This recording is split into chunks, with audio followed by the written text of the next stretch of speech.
Faded. Lux ducked the left hook, jumped over the sweeping kick, and sidestepped the mean elbow his fearsome wife threw out, all with his eyes closed and external senses forcefully turned off. Why won't you hold still, bastard? Val complained between each attack. He could only understand the insults by reading her lovely lips with his sixth sense, which was really just the ability he created to copy the observation hockey of the One Piece world. Lux smirked. If his beautiful wife wanted him to stand still, then he'd stand still. When he raised his arm to meet her furious haymaker, what looked like a viscous golden liquid spread, covering the arm-meeting fist. This, of course, was his own special version of armament hockey. Normally, the willpower made manifest would only show as a black coating, and only if the other person could sense hockey. But when he combined the two ki he'd copied from the memories of Voldemort with his armament coating, something stronger and more tangible was created. Arg, gods, what are you made of? Val grumbled, rubbing her bruised knuckles. Hey, what's wrong? Didn't you say I only beat you by relying on my magic? Lux tutted, making her cutely pout. After an argument between the two over whether or not he'd allow her to fight on the front lines at his side, Lux had to put his foot down and show the headstrong woman that his strength wasn't solely reliant on his magic like she'd assumed. Bastard, how was that not magic? It felt like I punched a rock, she complained, and Lux simply shook his head. Woman, you couldn't even touch me until I let you, he told his sore loser of a wife. So that's it then. You're just going to leave me behind like some Southern lady. That's not what I said. Right now, you're weak. Val was glaring, about to interrupt, but Lux just sent her a look that told her to commit. Yes, you're weak. Even a stray arrow could end your time on the battlefield without you even knowing it. Grr, fine, but what's your point? My point, my love, is that if you want to go anywhere near a battlefield, you'll have to make it through my special hell mode training plan I happen to have prepared for any of the unruly women in my life, such as yourself, he explained. Seeing Val crossing her arms, giving him a stubborn glare, he sighed. I hope you don't regret this. Whatever you've got planned, bring it on, husband. He figured she wouldn't be backing down. Unfortunately for her, he hadn't named it as his hell mode training for nothing. Lux knew Val wasn't the type to use magic, so things were about to get very physical, and not in a fun way. Okay, maybe they'd still have a little fun at the end of each session. That hot and sweaty kind of fun where he'd. Ahem, Lux cleared his throat. He was getting distracted for a moment right there. Where was he? Ah, yes, training his spunky wife. Lux smiled, and Val didn't like it one bit. She wondered if she'd made a mistake agreeing to this training. Before he could begin the training, Lux noticed a malevolent aura wafting in through the doorway that was cracked open just the slightest, a single bright green eye glaring in. He ignored it, figuring things would probably work out fine. A new god's conquest. Rose stomped down the hallway, away from the room where she'd had the displeasure of listening to Lux and the savage talking all lovey-dovey. That fucking bitch, already acting like they were an old married couple. She'd just need to speed up her plans. She wouldn't let another skank worm her way into Lux's bed before her. She really wasn't looking forward to this. It was her last resort, but the time had finally come. Moving through the hallways on autopilot, she was already knocking on the door before she could psyche herself out. Enter, commanded the clipped voice of one of the women she loathed from behind the door. Rose walked in to see Bellatrix draped over a lounge chair, raising an eyebrow at her. On the side, she noticed Delphi's attention was glued to a show about, was that a yellow sponge in a pineapple? Lux's inventions could be odd at times, but the little magical box that replicated a Muggle television was brilliant. She just wondered where he was getting all the ideas for the many shows and movies he'd created. Oh, little Rose coming to see me of her own volition, Bellatrix drawled before she could get the first word out. Rose sighed, this was going to be troublesome. Rose, did you come to play? Delphi ran over, waving her hands. Rose smiled. As much as she loathed her mother, Delphi was too cute and adorable to dislike. Rose wondered how it was possible for Bellatrix to create such a little angel. She figured all the heavy lifting was done on Lux's side. Not today, sweetie, I came to talk with your mama, she told the little toddler. Now that she thought about it, Rose was pretty sure a kid her age shouldn't be walking and talking at the level she was. Whatever, she'd just blame it on another one of Lux's oddities. After being denied, Delphi pouted, stomping the ground with her little foot, and Rose felt like she'd just kicked a puppy. Will you come to play tomorrow? She asked, her lower lip trembling. Rose nearly panicked. How could she make the little girl cry?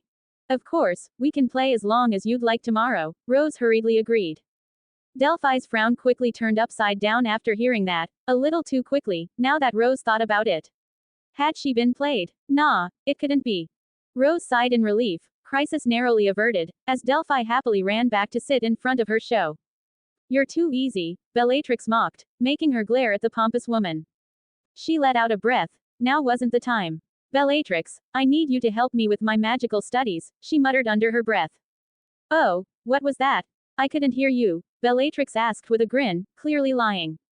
Listen, I know we'll never be friends, but are you going to help me or not?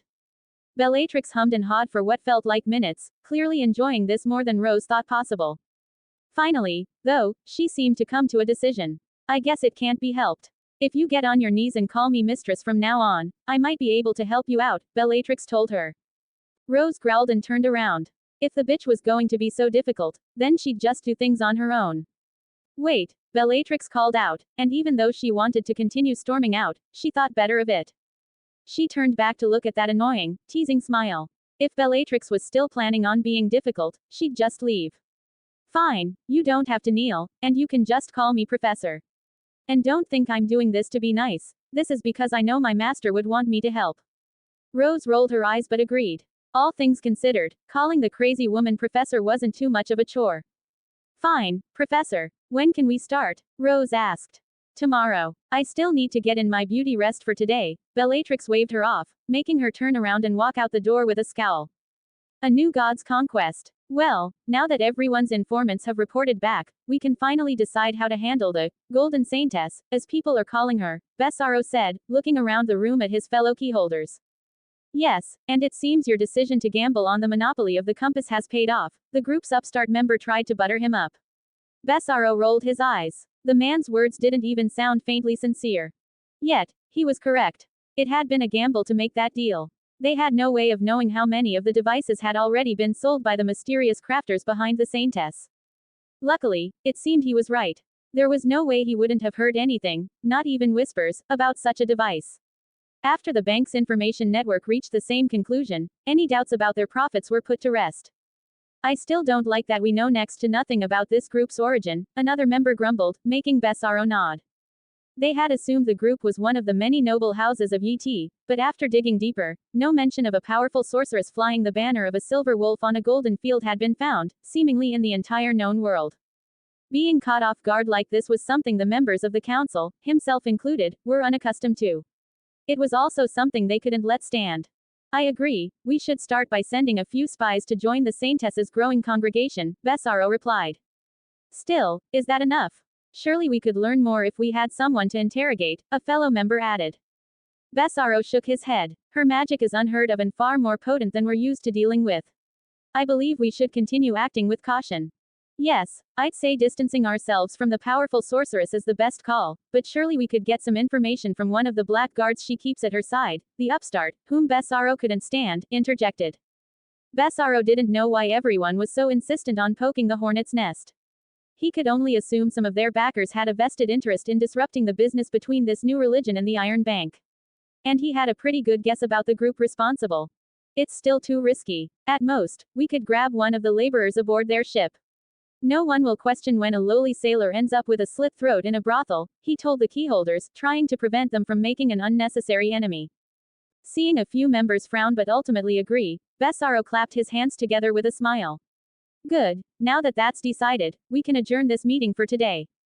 After all, he had finally been able to reschedule his missed appointment with the vaunted Black Pearl for tonight, and he wasn't going to miss it for anything this time. A new god's conquest. Yaing looked over the newly renovated temple, now the Church of Holy Light, with a smile on her face and no small amount of pride. Already, word was spreading rapidly through the busy port city that their small district offered safety, healing, and sustenance for all in need. She chuckled. Now, people were referring to her as the Golden Saintess. It was fitting enough, she thought. Her lord did love the color, after all. She had noticed that the land they had been directed to by the Iron Bank was as far from the Red Temple as possible without being on the city's outskirts.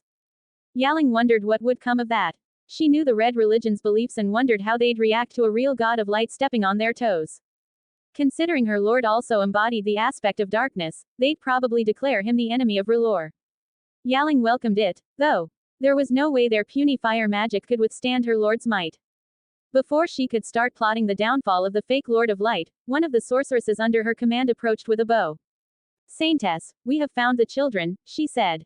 Yaing nodded, holding out her hand. Good, show me, she told the mage before being dragged across the city through a tunnel of distorted space. They appeared in front of a house with a red door, just as her lord had said. Under an invisibility spell, the two entered the courtyard without being noticed by any of the servants on duty. Finally, they stood in front of the two her lord had commanded her to find, an adorable silver-haired princess and a scrawny teen who looked like he could use a few hearty meals. Watching over them was an old man weakly leaning on a walking stick.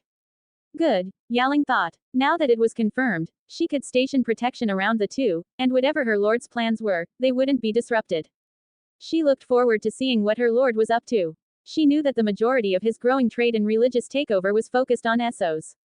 Whenever he got around to dealing with the Seven Kingdoms, she figured it would be far bloodier than what was going on here. Nevertheless, she'd soon be leaving the city of Bravos for her next mission. She didn't have high hopes for it being as peaceful as her dealings with the Iron Bank. A new god's conquest. Dala knelt at the base of a heart tree, praying to the gods above for guidance. It felt like the world had been crumbling down around her these past months. Her last living kin was presumed dead, and as much as she wanted to believe otherwise, she wouldn't get her hopes up too high. Few ever came back after going missing in the harsh lands they lived in. Now, she could only focus on what was happening at the moment. She didn't have the luxury of thinking about unlikely possibilities. After all, the little community her mother had built and passed on to her was crumbling apart. More and more people were going missing, and what little authority she had was waning. Sometimes, it felt like her role as chiefess was in name only. Sure, people respected her, mostly because she was the only one who could keep them alive with the many dangers of this land, but there would always be those who looked down on her for being a woman. Dala wasn't as much of a fighter as her sister was, and how well you could swing an axe was what people around here cared about the most. She sighed, getting up. She could only waste so much time praying to gods who never answered.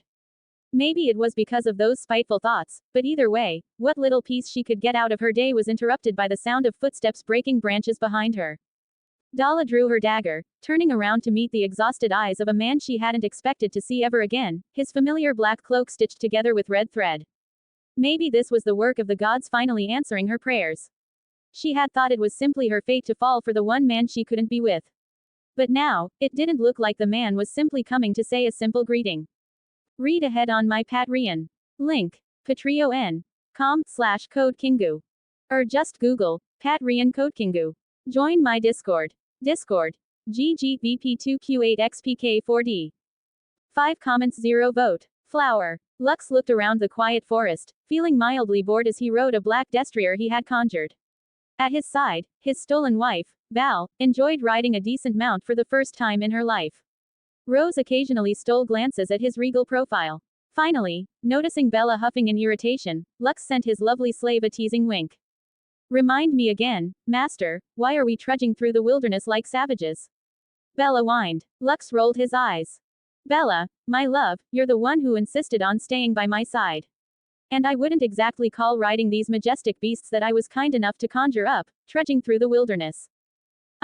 These are some fine steeds, Val agreed. Whatever. All I'm saying is that we could have at least taken the flying ships and traveled in luxury, Bella argued. True, but sometimes it's good to get back to your roots, you know, braving the wilds like our ancestors did, Lux replied. Roots? You mean like when you barely lasted a week camping before conquering a castle just to get out of the woods? Bella asked, pretending to be genuinely curious. TCH, women always have to bring up the smallest things. That was then, this is now. What's not to understand? Lux explained, making Bella roll her eyes at the subject, which was clearly too advanced for her simple mind. It was a good thing she was pretty. Of course, Master. How foolish of me, she agreed smartly. All is well, my dear, nothing a little. Arg, enough. Can we all just go back to enjoying the silent forest? Rose cried, rudely interrupting the riveting conversation.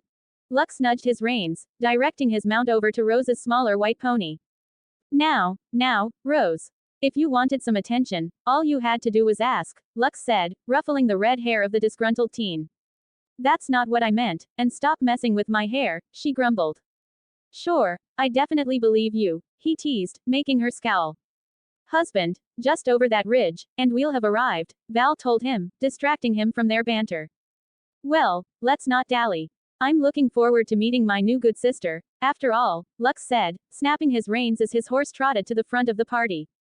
Riding into the clearing, Lux deadpanned, "Hey babe, are you sure this is the right address?" He called over his shoulder. "Do you think I'd forget where I've lived my entire life?" She replied, before pausing, finally noticing the completely empty field. This can't be my home, my sister." Tears started falling from her pretty blue eyes, clearly fearing the worst had happened, and considering that most of the land's inhabitants were raiders, it normally would have been the case. Lux leaned over on his mount, wrapping an arm around his distraught wife. "Val, there's been no death or fighting on these grounds. I'd be able to sense it otherwise," he assured her, wiping a tear from her supple cheek. "I don't know what's happened here, but we at least know they left of their own volition." "You're sure, husband?" she asked, sniffing up a line of mucus, which was really gross, and Lux did his best to ignore it. "I'm sure, wife. Rest assured, one way or another, you'll meet your sister again," Lux promised. After all, even if the worst had happened, what's a little resurrection for a god like himself? Especially in this world, where no higher beings claim the inhabitants' souls for themselves. Val nodded, leaning into his chest and smearing a line of snot and tears across his clothes. "All right, we can start the wild goose chase tomorrow. For now, let's set up camp," Lux said, breaking free of the unpleasant embrace and waving his hand to clean himself off. After commanding the 100 undead warriors he'd brought along to clear out the area, Lux threw out a small cube that expanded into a fully furnished house upon landing. It even had working plumbing and magical lighting. He had no plans of ever relieving himself in the forest again. Lux saw Bella give him a look that said, "So this is embracing your roots." And he simply pointed to the open campfire in front of the house, sending a look of his own that said, "Yes, I'm glad you're finally understanding." A new god's conquest. As Lux and his women cuddled by the fire, Rose finally had enough. With a huff, she stood up and stomped off into the forest. Lux chuckled. "Go to bed without me. I'll probably be out all night," he told the two before standing up and following after the upset witch. He decided he'd put the girl through enough torment and should fix things unless he wanted to deal with an angry golden wolf pup. He found Rose standing on a small outcrop, gazing up at the clear night sky. Lux crept up behind her, wrapping his arms around her thin waist. She jumped in surprise, but after realizing it was him, she leaned back against his chest, unable to stop herself from melting into his embrace, even while trying to act grumpy. "What's wrong, Rose?" he asked, rubbing circles on her back through her thin shirt. He felt her almost begin to purr at his ministrations.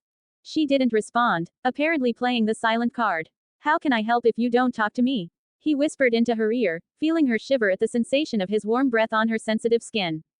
"Am I not good enough?" she mumbled, and he probably wouldn't have heard it without his enhanced senses. Lux turned her around, lifting her chin to make her look him in the eyes. "Where is this coming from? You know I have feelings for you, Rose.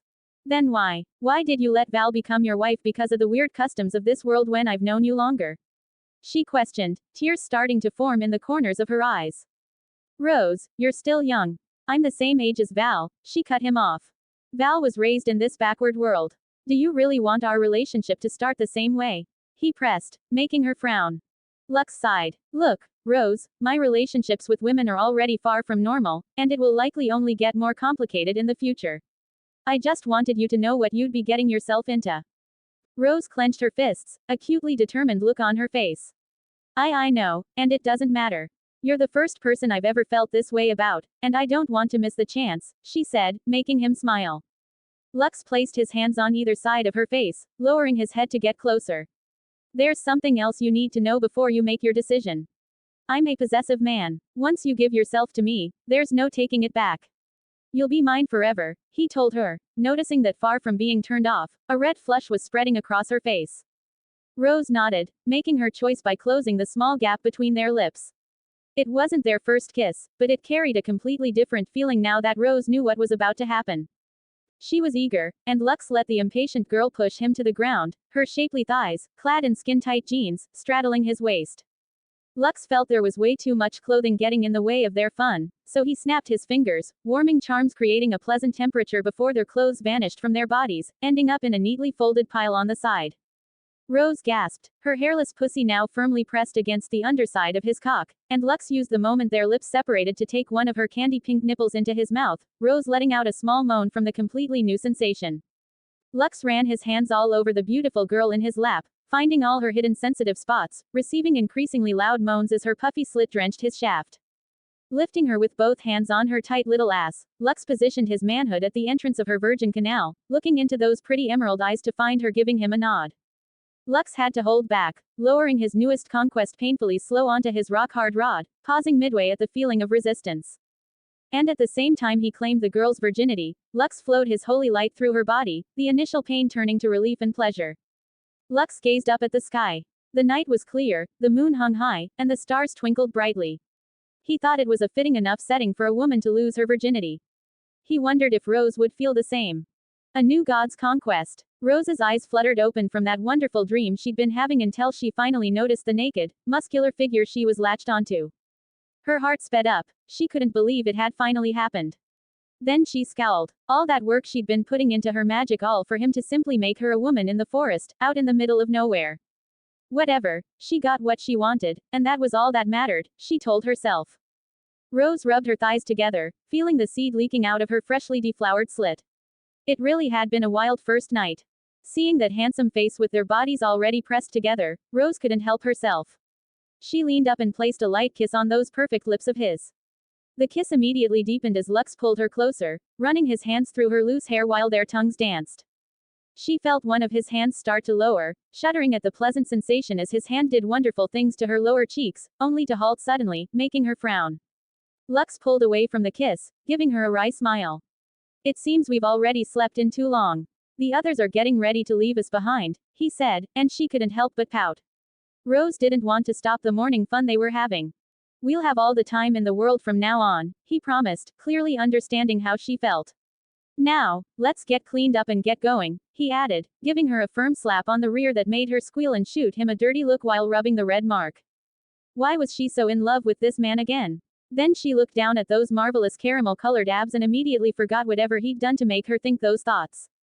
After getting cleaned up, the two walked back to the others hand in hand, Rose holding her head high as she looked down upon the trollops who'd already sunk their hooks into her man. Rose knew the two women were likely hiding their frustration, going about their business as if nothing had happened. But something had happened, and it was absolutely magical. Lux was already seated on his horse, and Rose saw an opportunity to get another one up on her rivals. Lux, I'm still sore from last night. Can I ride with you? She lied loud enough for the two to hear. Lux agreed, holding out an arm for her to grab as she pulled herself up. Now she could literally look down on the others riding their smaller steeds. As much as she enjoyed the feeling of superiority, she also felt the boredom that came with medieval travel. Sure, it was her first time riding a horse, but the novelty wore off quickly. She wasn't even sure if she could consider herself to have ridden a horse since Lux had just conjured them. Were they real, or just made of magic? They acted real enough, so Rose figured it counted. Finally, the bland journey came to an end as they found traces of civilization, or whatever passed for civilization in these barbaric lands. A new god's conquest. Val trusted her husband completely when he assured her that no one had died where her village once stood.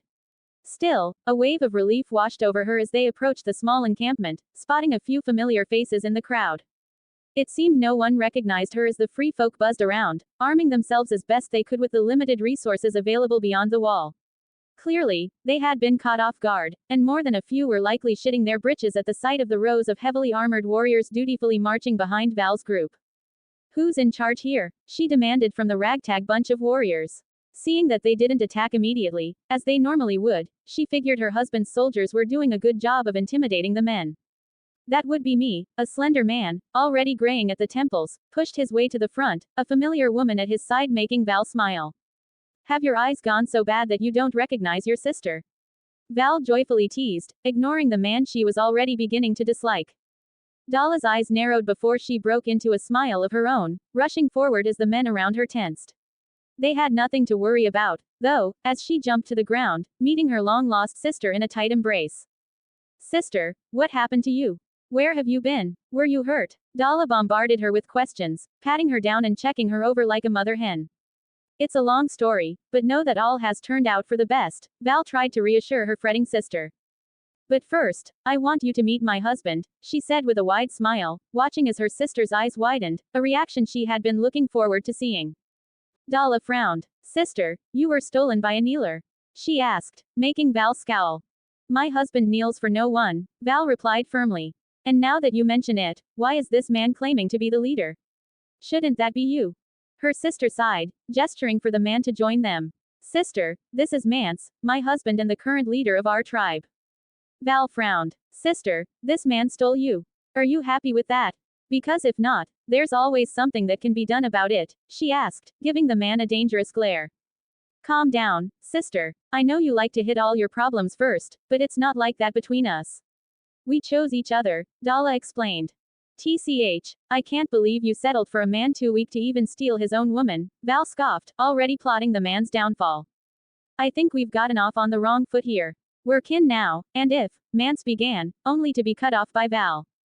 I don't want to hear any words from you. This is between me and my sister, she snapped, noticing a flash of anger in his eyes. Hey, at least the man didn't completely lack a spine.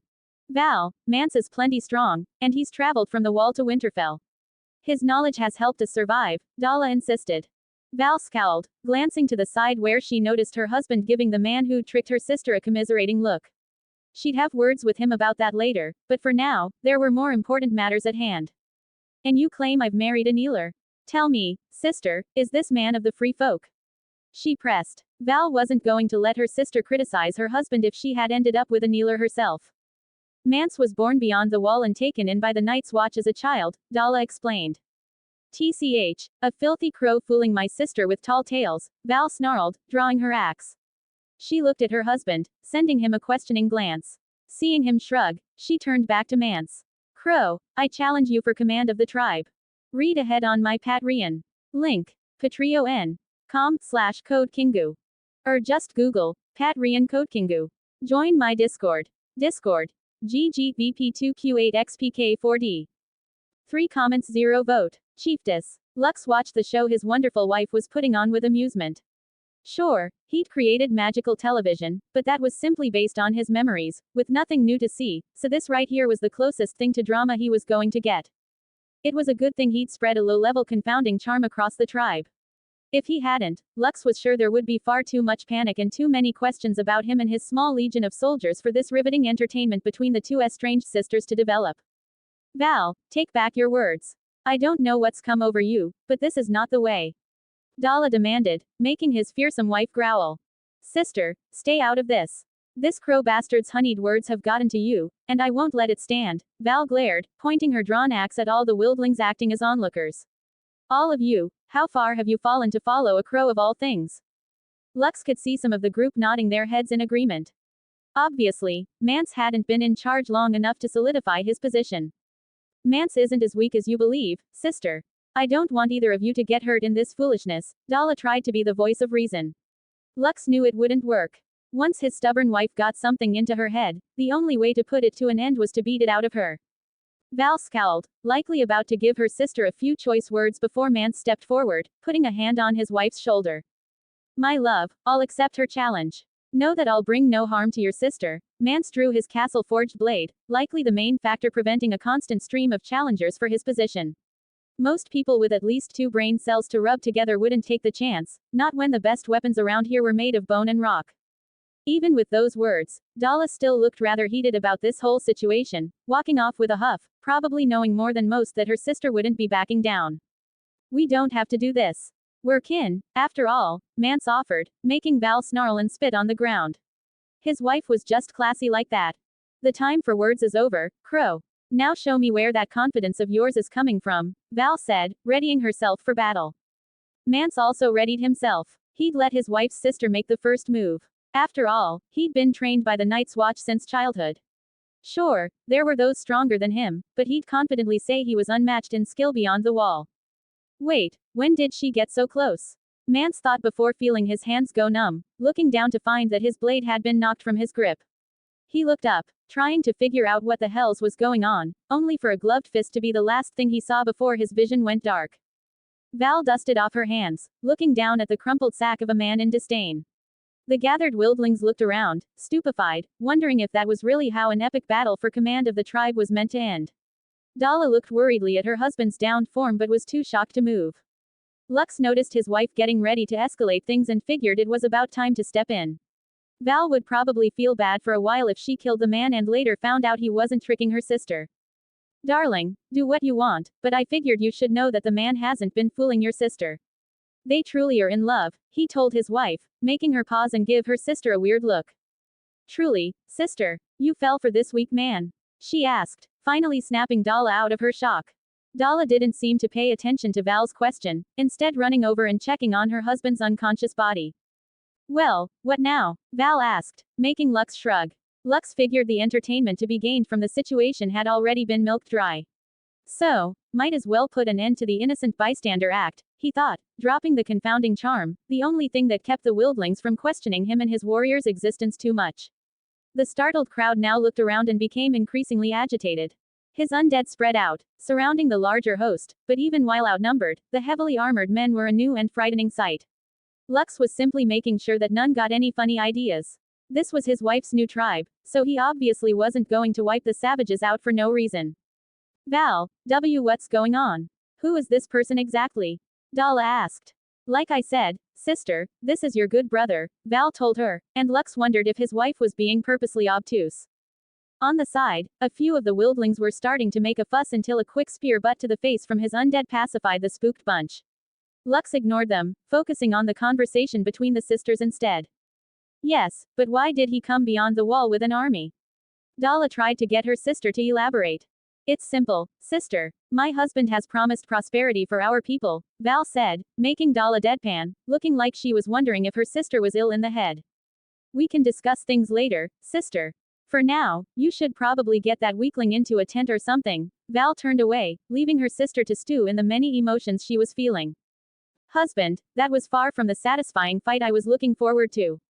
Now I need to blow off some steam. You'll help me with that, won't you? Val asked, hungrily eyeing him up. Lux gave his woman's pert ass a firm slap before throwing out his portable house and lifting his wife into his arms. He ignored the wildlings' shocked gasps and cries of witchcraft, instead anticipating the rough fucking he was about to dish out. A new god's conquest. Bella huffed as she watched her master and his savage wife ignore everyone else to go have their fun. Now, it seemed that everything was left to her to handle. She'd be asking her master to do that special thing with his tongue later to make up for it.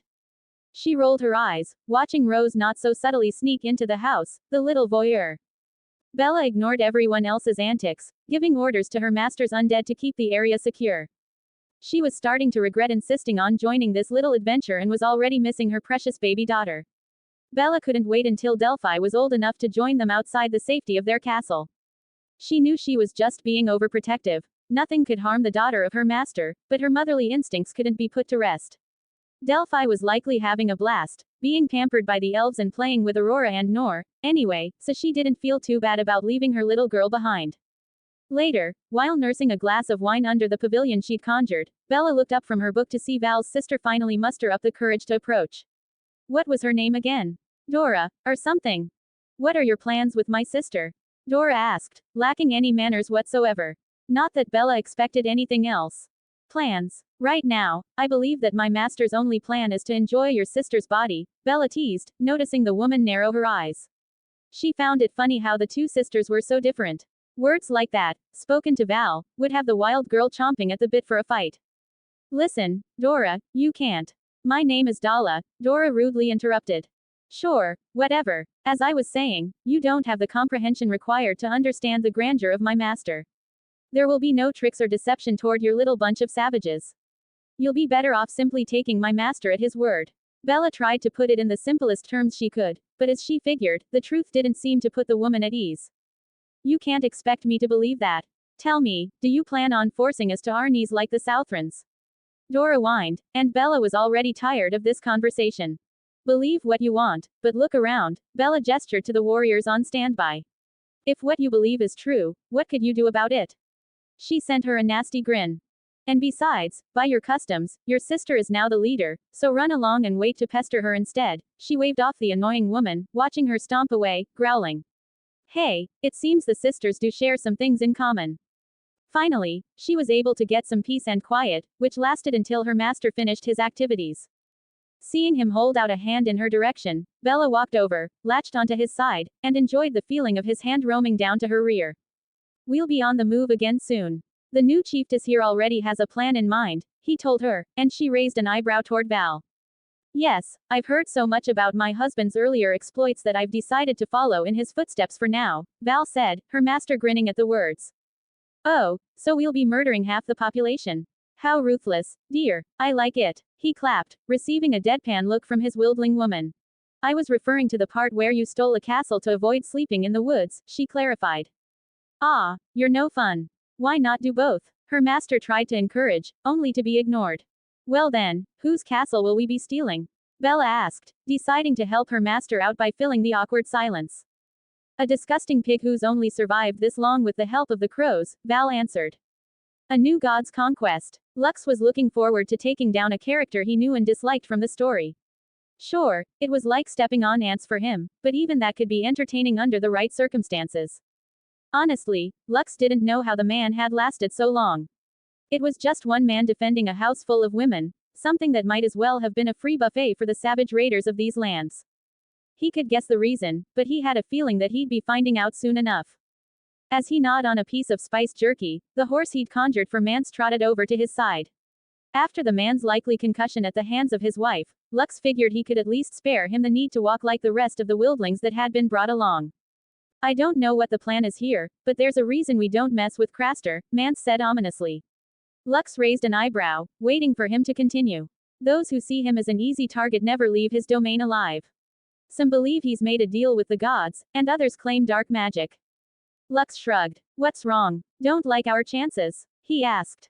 I don't like going into the unknown, Mance said before moving back to where he'd been riding next to Val's sister. Lux just went back to chewing on his tasty treat.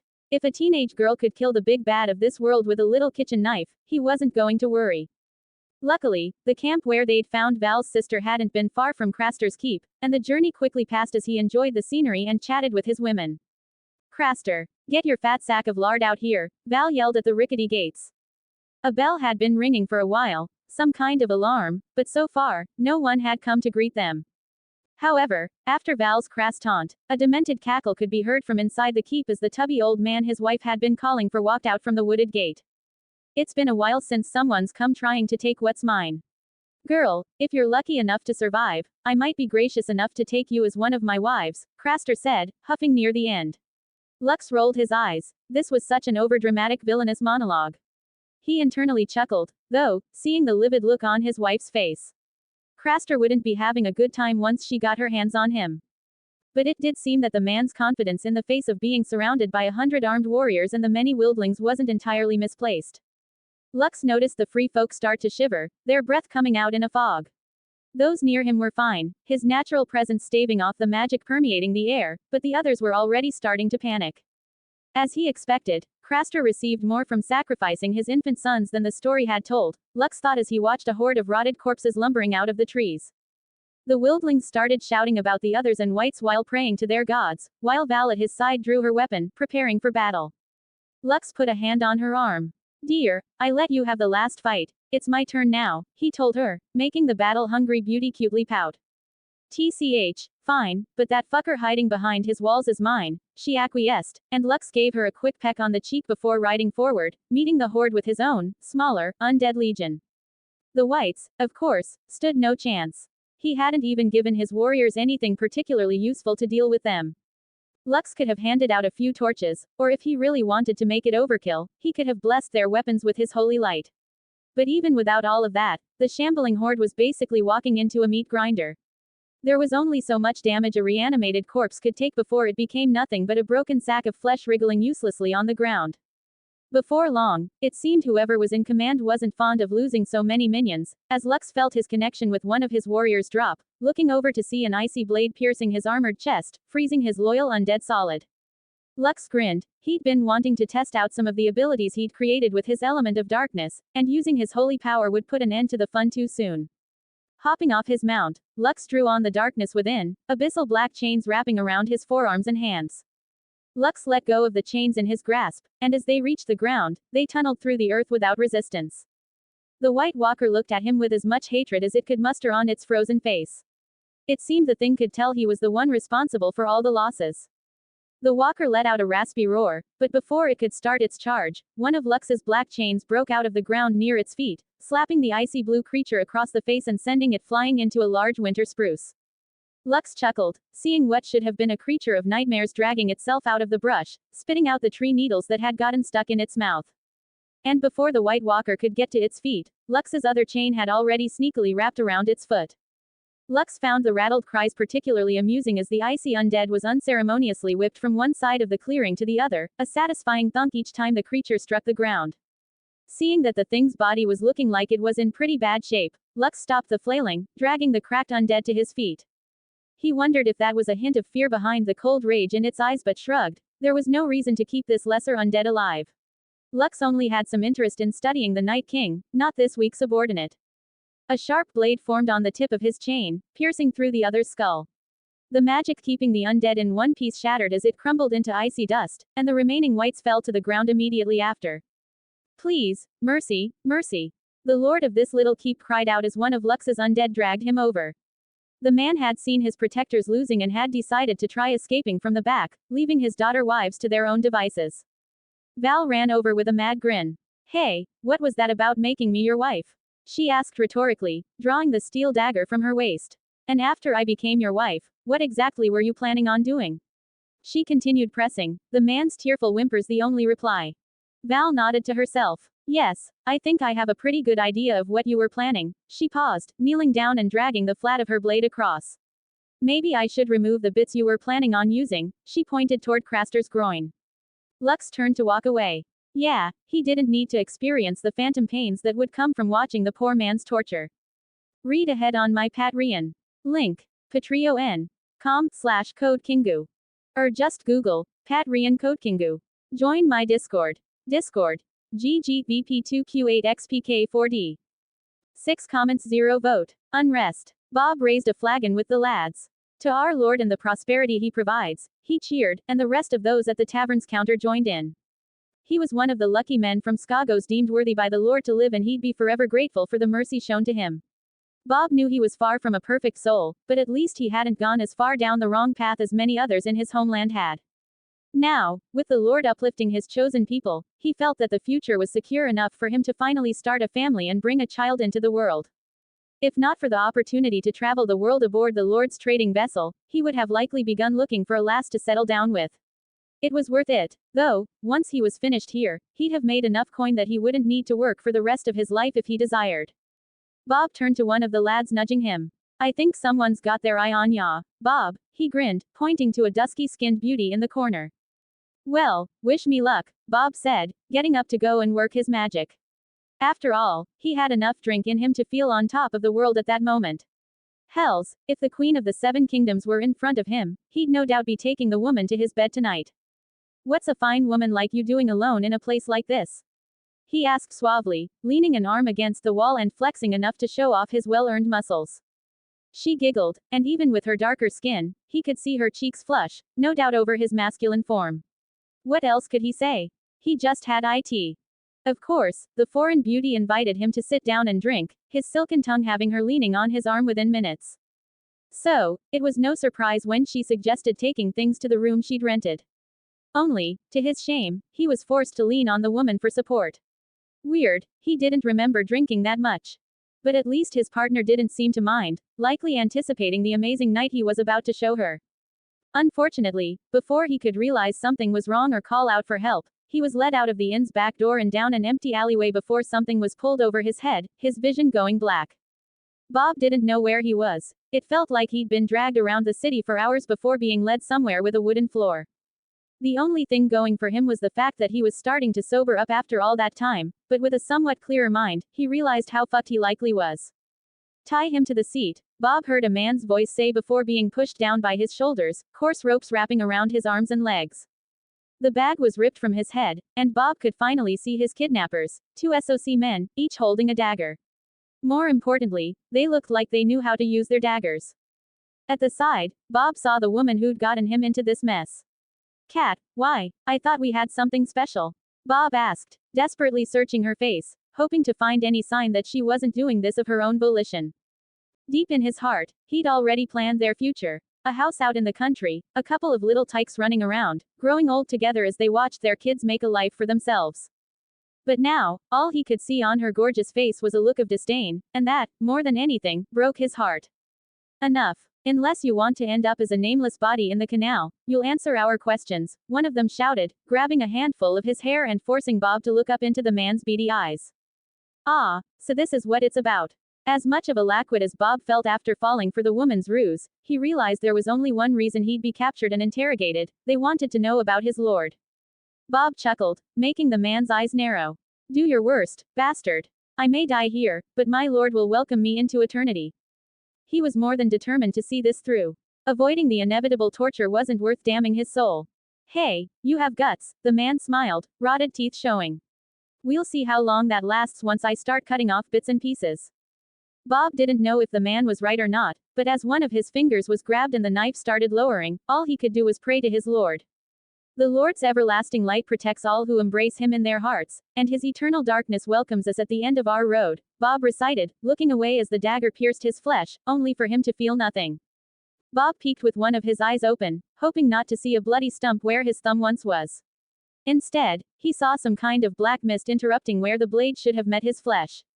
He burst into laughter as the others in the room backed away in fear, as they should. Grovel on your knees to the Lord, and he may show mercy, he suggested. Unfortunately for them, they didn't seem to take his words into consideration, instead exchanging looks before readying themselves for a fight. Lord, give me strength. Allow me to strike down these infidels in your name. Bob exclaimed, feeling power like he'd never felt before flowing through his body shortly after. He tore through the flimsy bindings, rising to his feet, enjoying the fear of his lord's power on the men's faces. I didn't sign up for this shit, one of them hissed, turning to make a run for it. As if Bob would let the craven escape his lord's divine judgment. Dashing forward, Bob tried to grab the man's shirt to stop him from fleeing. He really did, but instead, Bob found his arm buried elbow deep into the man's upper body. With a sickening squelch, Bob wrenched his arm out of the corpse, grimacing as he tried to flick the chunky bits off himself. Now, Bob had never killed anything other than game he hunted, so he assumed he'd be freaking out about now, but feeling his lord's approval through their temporary bond, Bob threw away any inhibitions towards putting down the filth that offended his god. Bob wasn't a cruel man, and even though these men planned on ruthlessly torturing him, he gave his remaining kidnapper a clean and painless death, snapping his neck like a twig. Finally, Bob turned to the woman trembling in the fetal position. He let out a sigh. Oh, what could have been in another life, he lamented. Still, he couldn't bring himself to hurt the woman he'd been madly in love with just an hour ago. With no opinion about the matter given to him through his bond with his lord, Bob came to a decision, feeling the power drain as he left the rickety building, leaving the beautiful woman to her fate. A new god's conquest. Rana happily went about her day's obligations, maintaining the golden temple, healing the ill, and ensuring any unruly elements were laid to rest. Originally nothing but a lonely farm girl in the desolate lands of Skagos, she had been graced by her lord with the opportunity to learn and gain the power to take her life into her own hands, rather than being at the whims of others. So when she heard her lord was recruiting for a sacred mission, Rana was the first to sign up. To her surprise, not only did she have the pleasure of serving her god, but she was also given advanced spell knowledge to study when she wasn't on duty. That, along with the chance to explore the world beyond the frigid north, meant Rana was having the time of her life. As the sun set and her duties were completed, she planned to spend her free time with her head buried in the gifted tomes. So it was a surprise when she felt the unmistakable presence of her lord.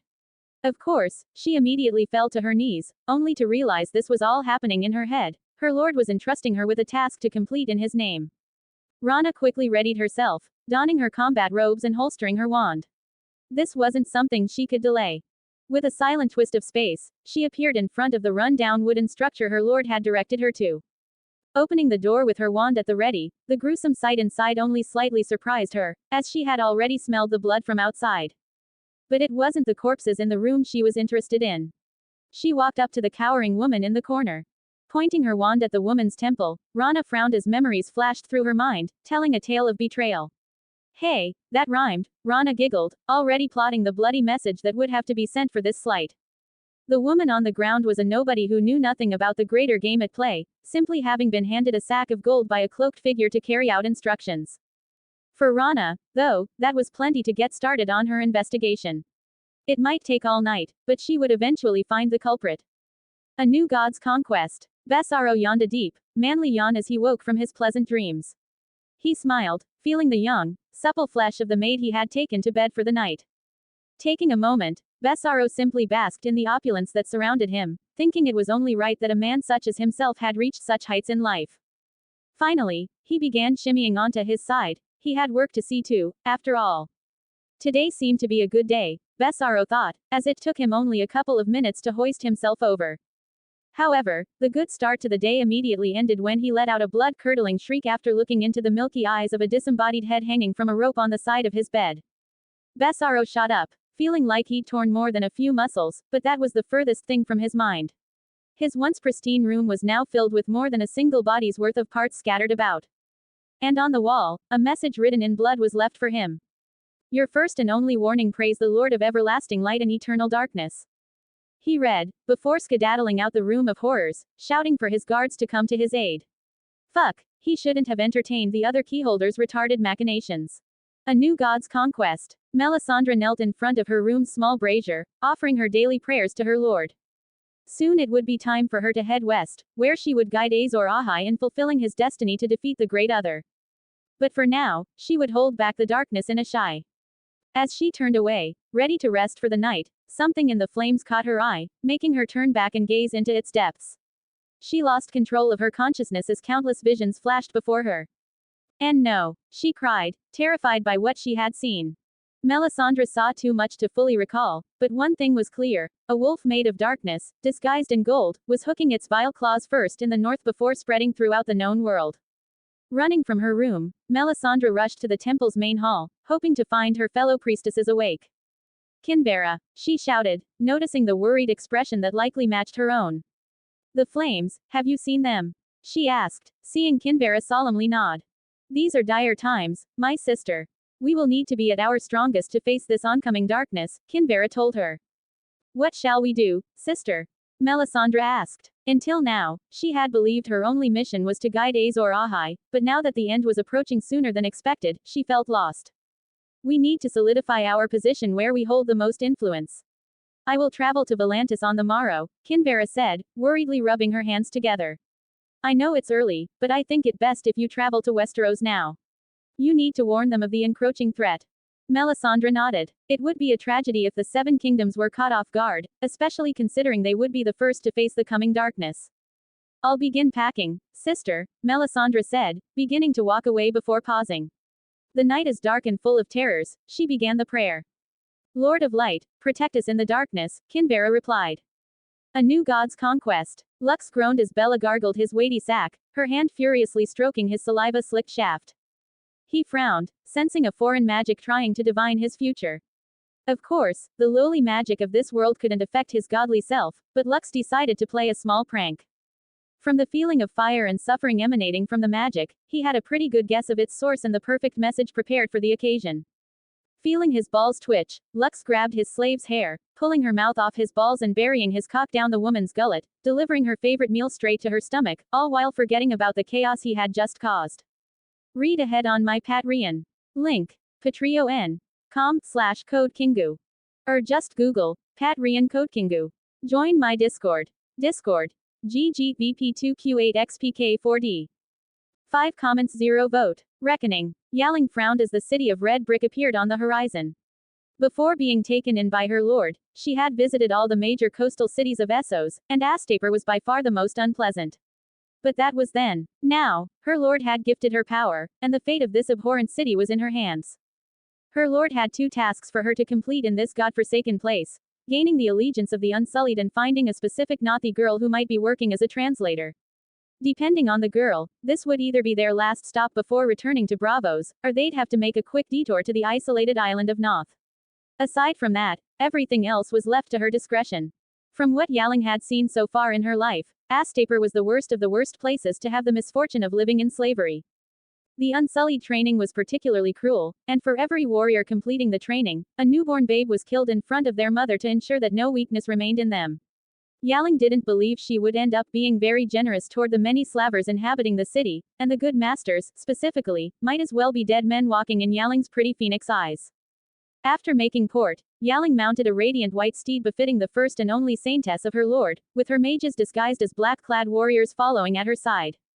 It was an especially windy day at the city's port, the winds blowing directly in from the sea, and Yaling watched as the inhabitants bustled around, trying their best to avoid breathing in the famous red dust of Astapor, men wearing turbans and scarves, while the few women hid under veils. Of course, the many slaves toiling away were left to suffer the harsh conditions. Their group easily drew the attention of many as they rode down the main street toward the Plaza of Pride, not a speck of red dust dirtying their persons. The magnificent robes gifted by her lord protected her at all times, while the mages had their own magical means to avoid the noxious atmosphere.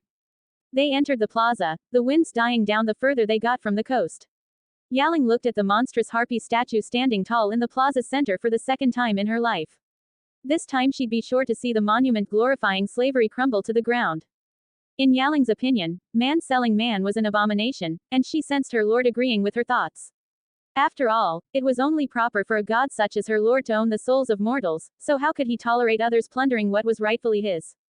Not long after entering the main market, their group was approached by the first envoy of the city's rulers. Yaling wasn't surprised. They'd docked at most of the major cities along the way, plenty of time for word to spread of the glorious feats she'd performed on her lord's behalf. The envoy's mounted entourage approached, stopping a generous distance away after seeing her guards readying themselves for any trouble. Golden Saintess, the good master Krasny's Monaclaus invites you to visit his great pyramid, the front rider called out, making her hide a scowl. How dare a disgusting slaver summon a saintess of her lord as if she were a common whore? Yaling only held herself back from avenging the slight against her god because the man wasn't long for this world anyway. Lead the way, she said, not bothering to be polite toward a slaver's lackey. They traveled in silence, and as they neared Naklaus's pyramid, the cries of pain from the younger Unsullied in training only firmed her resolve to see this city fall. As usual, her guards were asked to leave their weapons at the entrance, and as always, they complied, giving the false impression that they were unarmed. Walking into the grand entrance where the slaver with udders larger than her own sat on his gaudy throne, Yaling smiled, receiving a welcoming nod from the obese man. She figured the slaver assumed she was pleased to meet him, but that couldn't be further from the truth. No, the only reason she was happy at the moment was because of the young girl with the characteristic dusky skin and golden irises of the Nathi people. Tell the golden whore that she's welcome to reside at my pyramid for her time in our glorious city, Naklaus exclaimed in High Valyrian. Preferably between my sheets, he continued, muttering under his breath yet still loud enough for everyone in the chamber to hear. The good master, the young Nathi began before Yaling cut her off. There's no need for translations, sweetling, she told the girl. I'm sure Master Naklaus wouldn't mind speaking directly. Yaling showed a kind smile on her pretty face while internally sneering at the flustered pig. Worry not, good master. My lord commands forgiveness, for we all end up in his warm embrace at the end, she preached, outright lying. Her lord could definitely be a vengeful and wrathful god when he felt like it. Ahem, apologies, Saintess. I was not aware you spoke our esteemed tongue. Naklaus excused himself, likely only embarrassed that he didn't know she spoke Valyrian. After all, a man like the fat slaver wouldn't have any shame for demeaning a woman of faith like herself. That aside, I've prepared a grand feast, but for now I'll have my servants settle you into your quarters, Naklaus said. Yaling felt like the man just wanted to escape the embarrassing situation.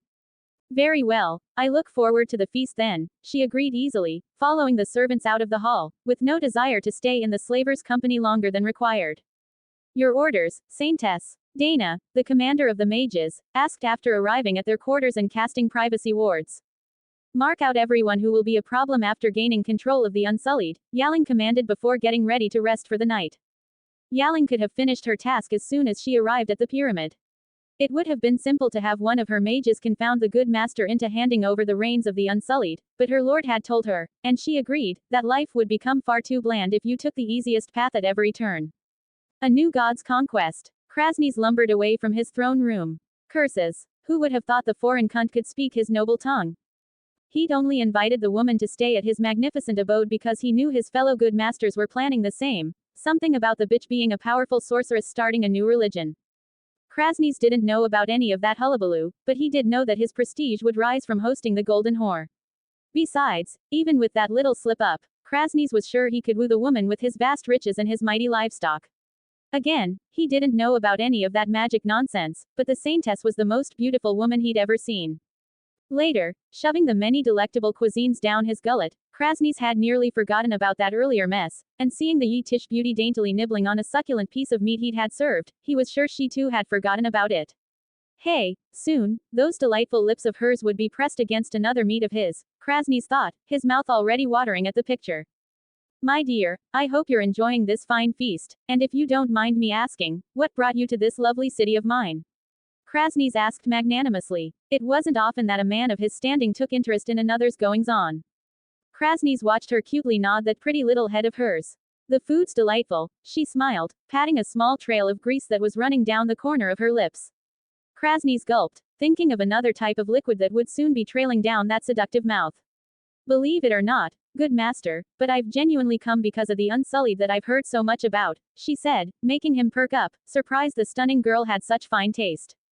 Oh ho, you don't say. Well, as the city's premier seller of the fearless Unsullied, you were lucky enough to come to the right place, he told her, seeing the lovely woman's long lashes flutter in awe. In fact, how would you like to go on a tour of my facilities on the morrow? I'm positive you'll come out even more impressed than what you've heard from the stories, Krasny's kindly offered. Not many would be fortunate enough to receive the personal attention he was offering. He was sure this would be another step in the right direction for the golden beauty to be making her way between his sheets. That would be delightful, the Saintess exclaimed, clapping her elegant hands together, making him picture what else those things would eventually be doing. Krasny's gulped, wiping a bead of sweat away from his manly visage. He was starting to get ahead of himself there for a moment. Pulling himself together, Krasny's continued the enjoyable evening, merrily boasting about his many achievements over his prolific life. The Saintess, of course, ate it all up, oohing and awing at his interesting tales, all while daintily picking at the fantastic feast he'd provided. Finally, though, their time together had to come to an end as the night went on, but Krasny's was sure his lovely guest would be thinking of him in her dreams tonight. The next day, Krasny's woke, excited to further charm the beautiful Saintess. He was sure that after getting a look at his goods, he'd have to beat the woman away with a stick if he wanted to keep her out of his chambers. He didn't want to keep the exquisite woman away, of course, and would gladly welcome her inevitable visit to his bed. But that was for later. Right now, he had a grand tour to prepare for. And a grand tour it was indeed, Krasny's thought, having finished showing the many stages of the Unsullied's training, finally preparing for the finale. Here we are, my dear. Feast your eyes on the 15,000 fully trained Unsullied, Krasny's gestured, raising his golden harpy whip high. He was pretty sure he saw the Saintess blushing at his display, as was only proper. Unsullied, I have an important guest today. Salute the golden Saintess, he commanded, sure that this would have her small clothes on the floor in no time. His Unsullied pounded their arms together in unison, the beauty at his side lighting up at the show. Oh my, how tantalizing it must be to hold such power, the Saintess gushed, making him puff up his chest in pride. Krasny saw his chance, deciding to quickly pounce on it without hesitation. Would you like to taste a sample of sorts? He asked, gesturing toward the whip in his hands. Krasny's was pretty sure he could smell the arousal wafting off the woman at his question. Or maybe that was just the sweat trapped between his neck rolls. Either way, his soon-to-be prize eagerly accepted his gracious offer. Unsullied, obey your mistress while she holds the harpy's fingers, he ordered, handing over temporary control of his slaves to the beauty at his side. Krasny's froze, an agonizing pain assaulting his chest, and after looking down, the golden rod protruding from himself was the obvious culprit. How did this happen? He didn't even have time to react. Was this really going to be his end? Krasny's looked to the woman who'd been hanging off every word he'd spoken this day, watching a wicked grin replace the lovely smile that had been on the beauty's face not a moment ago. You have no idea how long I've been looking forward to this, she sneered, making him wonder if all their wonderful time spent together was a lie. Looking down again at the golden shaft piercing his chest, he figured it indeed was all a lie. Krasny's closed his eyes for the final time, lamenting his foolish desires. He only prayed no one would remember him as the good master who died chasing a fine piece of ass. Unsullied, Yaing shouted, raising the golden whip. Fight for me, but more importantly, fight for yourselves.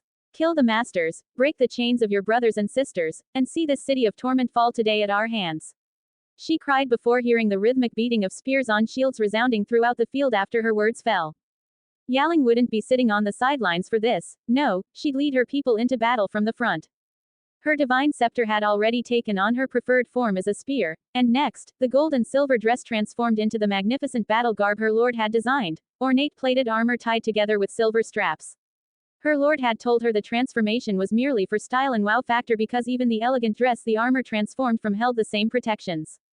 It truly was a testament to the Unsullied's discipline when they barely reacted to her starting the day's violence by charging in a supernatural blur of golden light, piercing the neck of an Unsullied trainer employed by the former good master. Yaling saw the reverence in the eyes of the men she led into battle, the chaos starting from the good master's great pyramids before spreading towards the markets. She blurred through the battlefield, striking down any who dared hold the chains of their fellow men in her presence, the Unsullied at her back, freeing their fellow slaves and doing their best to protect the innocent. Yaling wouldn't call herself an expert when it came to battle. She did put her all into training with the little time she had, but the power flowing through her body and divine armaments would make even an amateur into the deadliest warrior. As the sun set, Yaling looked from atop the tallest of the pyramids, watching as a great portion of the city burned to the ground. She'd seen death, but this was the first time dealing it out herself, and in such numbers at that. If not for feeling her lord's warm embrace and encouragement, she didn't know how she would be feeling right now. Read ahead on my Patreon. Link. patreon.com/CodeKingu. Or just Google, Patreon CodeKingu. Join my Discord. Discord. GGVP2Q8XPK4D. 5 comments 0 vote. Crusade. The night had been long and bloody, but finally, as the sun crested over the red walls, the few battles still raging throughout the city were beginning to die down. Yaling walked into the temporary camp in the Plaza of Pride. It was the largest area of the city, with the most open space available for use. After large portions of the city had been burned to the ground, this was the best location to set up shelter and medical stations. She knew that anyone else in this situation would face mass panic, looting, and food shortages within days. However, with magic easily solving most problems and enough food and water to feed an army for years stored under stasis charms aboard their ship, she felt managing the city until more permanent arrangements could be made wouldn't be difficult. In fact, why stop here? She thought, looking toward the masses of former slaves with newfound hope in their eyes. After all, her lord did say she could handle things however she felt was right. So, wouldn't taking down the 2 other slaver cities in this region of the world be fine as well? Yaling didn't believe either Marine or Yunkai would ever bow to her lord's rule. She might as well raze them to the ground, they'd be better off that way, anyway, she thought. Saintess, the battles have been won. The day is yours, Zonter, the commander of the Unsullied, reported with a bow, the few men following him doing the same. Good, walk with me.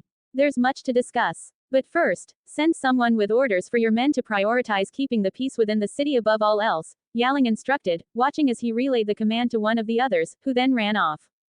Yaling looked over Zonter. Aside from a few scratches, he seemed to be doing well after the turbulent night. Still, Yaling held her scepter tight, willing the holy light to envelop and heal the man she knew was now completely loyal to her. That would have to change, of course. After all, such loyalty should only be reserved for her lord. It would be an uphill battle, though, she knew. Just earlier that night, she'd asked for the commander's name, and he tried to tell her it was Mukmaggot or some other nonsense. Yaling didn't particularly remember, as she immediately dismissed it. Her lord's protectors of the faith couldn't have such demeaning names. And just that name issue had felt like pulling teeth with the stubborn man, so she was sure getting them to switch loyalties wouldn't be easy. As they walked and talked, Yaling couldn't help but notice the other Unsullied looking at her with overwhelming reverence. She had noticed it on the battlefield, too, but there hadn't been time to ask questions. Zonter, do you know what's going on with them? Yaling asked the commander, nodding toward the reverently bowing Unsullied. Zonter looked somewhat awkward. You see, Saintess, we Unsullied pray to a goddess. She is the Lady of Spears, and with your display, some question if our goddess has come to lead us in person.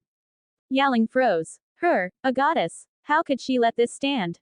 There was only one true god, but just before she was about to command that such madness immediately cease, she felt something through her bond. It was interest, but curiosity more than anything else. Yaling was shocked that her lord would entertain such heresy, but she could only follow his commands. A goddess, though, was she really meant to act as a false icon for these people? I see, Yaling paused, thinking for a moment.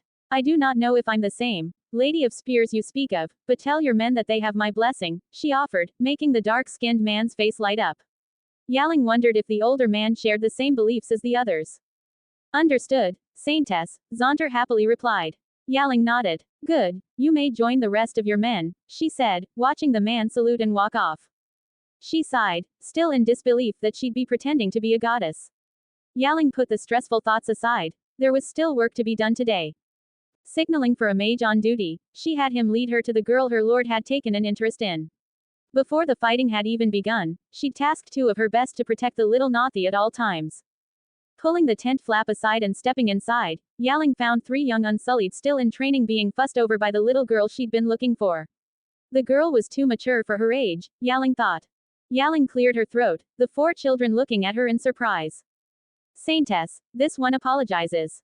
We weren't expecting visitors. The little cutie instinctively deferred to her court persona, making Yaling give her a kind smile. There's no need for any niceties, my dear. How about you introduce us? Yaling gestured toward the 3 boys. Oh, of course, Saintess. These are this one's brothers. Marcellin, Massador, and Memtantal, she pointed out each. It's nice to meet you 3, Yaling smiled. But you seem to have left one out, she teased the girl.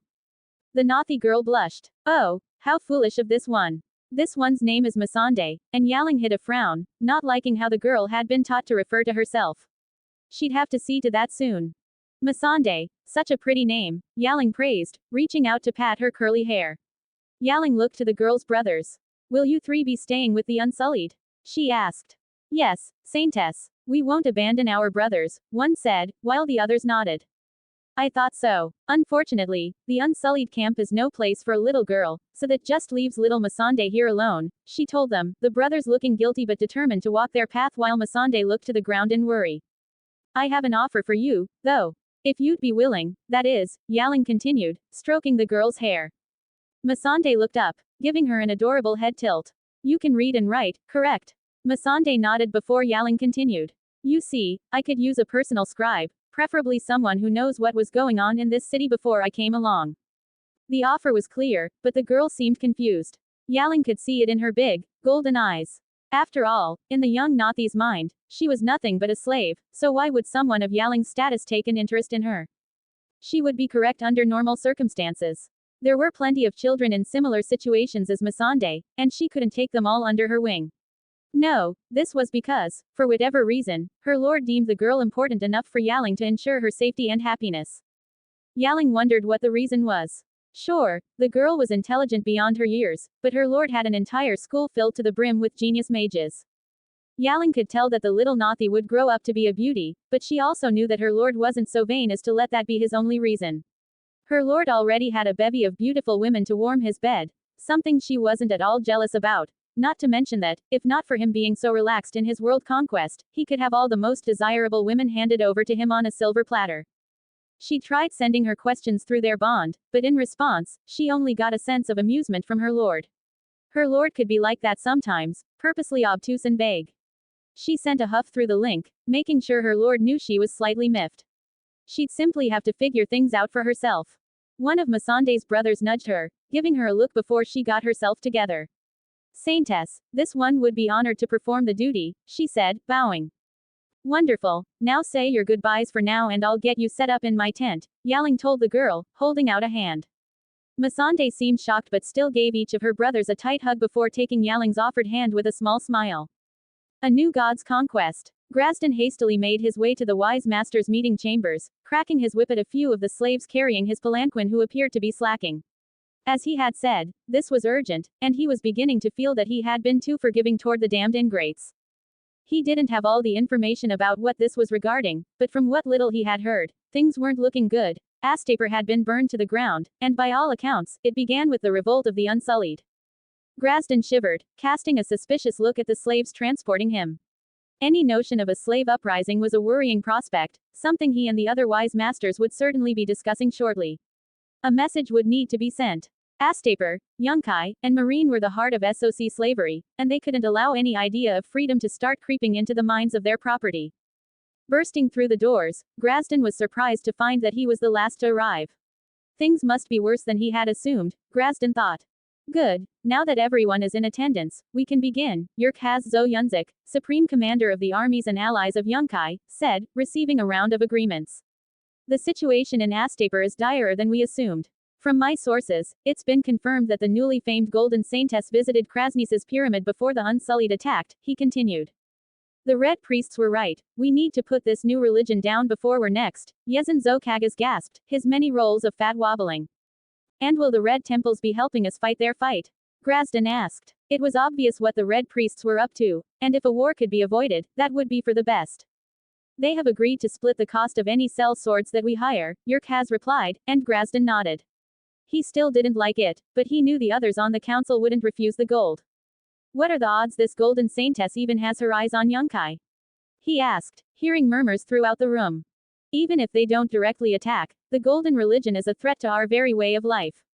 The red priests know best. The false god of light will be the end of all we've built, Yaing said, making Grasden roll his eyes. Religious fanatics always got on his nerves. What role did the golden Saintess play in Astapor's downfall, and how do we plan to stop it from happening to us? He asked, raising a valid point. Bah, it was nothing more than the golden whore performing her vile witchcraft and seduction on the foolish good master. The unsullied care not for whom they serve. As long as their master holds their whip, they loyally obey, Yaing argued, but that only brought up more questions. If that's the case, how do we combat this so-called witchcraft? Grasden asked, looking around at the silence table. Yunkai pounded his fist on the table. It doesn't matter, we will ready ourselves for war. The witch won't even have the chance to enter our great city, he declared, and it didn't seem like anyone would argue for a different approach. Grasden sighed. War was so costly, he would have preferred a more economical solution than this. A new god's conquest. Fuck, yes, husband, harder, pound my little pussy harder, Val moaned, and Lux obliged, speeding up his thrusts as he fucked the shit out of his wife's hairy cunt from behind. Lux didn't mind the natural look. After all, variety was the spice of life, and his wife's blonde bush was an enticing sight to look at as he thrust away. Harder, she demanded, and Lux rolled his eyes. The woman could be an absolute menace between the sheets at times. Especially, after a good fight, like the one they'd just come back from against a group of wildlings that wouldn't fall in line.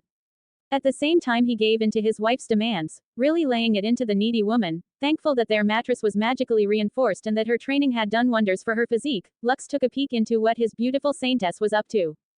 Lux now knew for sure that this was an alternate universe that seemed to include most of the characters from the book, though the ages of more than a few characters leaned more toward those in the show. He was pleased that Melisandre had already been captured into slavery, otherwise, he would have had to be the one to steal her away from her peaceful home. That would have been a whole debacle, luckily avoided, because nothing would have stopped him from kidnapping the little girl. The dynamic duo of Daenerys Stormborn and Melisandre was something he wouldn't allow to go unrealized. And it definitely wasn't because he was plotting a future where the two beauties, one of porcelain and the other mocha, were intertwined in a wonderfully contrasting view on his bed. No, sir, not at all. But that was for another time. Right now, Val's words brought him back to the present. Please, husband, breed me. Give Delphi a cute sibling to look after. Now, as enticing as those words were, Lux thought having two kids so early would be a little much. He'd just started his new immortal life and already had one kid, did he really want to take care of another? Then he imagined all the fun he would have with the Nordic beauty beneath him after seeding her womb. The mental pictures in his mind of the blonde's captivating motherly form were enough for him to put all reservations about the responsibility that came along with children to the back of his mind. Lux grabbed a handful of his wife's beautiful long hair, increasing his thrust speed as his woman cried out in pure rapture. Fuck, your thick ass is so sexy, woman. It's going to be even better after you put on a few pounds from carrying my child, he grunted between each thrust at the end before finally releasing his load, his shaft buried to the hilt, his tip firmly pressed against her waiting womb. Like with Bella, Lux could feel his seed taking root. Copulating was a little different for a god like himself, he'd found out, and if he didn't want to get a woman pregnant, the chances of fertilization seemed to remain at a mortal level. Still, when he desired it, there was no stopping the supernaturally potent spunk. Read ahead on my Patreon. Link. patreon.com/CodeKingu. Or just Google, Patreon CodeKingu. Join my Discord. Discord. GGVP2Q8XPK4D. 5 comments 0 vote. Zenith. Nor stalked through the snowy brush, her prey in sight. She scoffed. The dumb human would have been dead 100 times over if that was her intent. No, she was following her father's newest mate only because she'd been coerced into the task with the promise of more head pats. Apparently, the witch had a dormant sacred gear, and it was now up to Nor to see it awakened. At the very least, Nor would get to have some fun. For someone who wasn't as great as her father, the simplest way to unlock their gear was to be put into a life and death situation. Nor had heard about all the near-death experiences Rose had gone through in her previous world. Normally, she would have already activated her gear long ago, but according to her father, Rose had a particularly powerful sacred gear that, until now, her body wouldn't have been able to handle. Nor scoffed again. There was no way the foolish girl's sacred gear could be stronger than her mighty self. As the sun began to set, Nor figured it was a good enough time to put her plans into motion. She raised a mighty paw, a black spell circle forming on the ground as she drew on her father's seemingly infinite magical reserves. After all, she was doing this for him, so he might as well lend her some extra juice. Nor was sure it would have gone to waste otherwise. Her lecherous old man was likely busy rutting with the many other women he surrounded himself with, anyway. Nor nodded at the black silhouette of a man that appeared, so dark it consumed the very light around it. It would do perfectly, she thought. Her father had told her that she could be quite sadistic for such a little cutie, and as she watched the summoned shadow appear in front of the girl's horse, preparing to terrorize the poor thing, Nor felt that her father might be somewhat correct, just this once. The shadow just stood there ominously as Rose held her wand tight. Avada Kedavra, she incanted, the green light unfortunately harmlessly bouncing off the dark creature. Nor had to give it to the girl, she hadn't expected her to start out with such a vicious curse. Hey, leave it to her father to so easily corrupt the valiant hero type. Nor chuckled. She'd probably have done the same, after all, that thing was super creepy. Rose didn't even have time to react after sending out her first attack. The creature appeared in a blur, one of its long appendages whipping her off the petrified horse. Nor heard her groan as she slumped against a tree. It was a good thing the witch hadn't taken her physical training lightly, otherwise, she might be a broken sack of bones right about now, Nor thought. Still, the blow was hard enough to daze the witch, and as the shadow creature approached, Rose was only barely able to summon the wand that had flown from her grasp before the black slithering fingers wrapped around her neck. But it wouldn't be enough, Nor knew. Even with her magical focus in hand, the multicolored spells harmlessly bounced off the darkness-taken form. Its iron grip restricted the girl's airway, her limbs losing strength while her eyes became glassy, and Nor wondered if her father's half-baked plan was even going to work. At least, those were Nor's thoughts before she felt the burst of magical energy from the girl, a pitch-black gauntlet forming on her left arm. Damn, the thing looked badass, Nor could admit. It looked like something a necromancer king from one of her father's movies would wear. Looks aside, it also seemed to have some actual strength behind it, she thought, looking around at the gathering dark clouds with interest. It definitely wasn't a natural weather phenomenon, Nor noted, seeing the winds take on a gray hue as the witch's surroundings started to crack and crumble. Nor could feel it, some form of deathly energy seeping into the nature around the girl. However, whatever sacred gear she'd gained, it wasn't enough to damage the creature of darkness that Nor had borrowed some of her father's power to create. But her mission had been accomplished, so she simply commanded the creature to back away, Rose falling to the ground in a panting heap. Nor hopped down, bounding over to the exhausted girl and leaping onto the shoulder of the shadow summon. With a mental command, it hoisted Rose onto its shoulder before walking over to a dry patch under a tree. And Nor, is that you? What's going on? Rose groaned, and Nor rolled her eyes. Of course it was her. Who else could match her striking form? What happened? What is that thing? The dumb girl continued hounding her with questions. Nor sighed. This was going to be troublesome. A new god's conquest. Back on her horse, Rose scowled.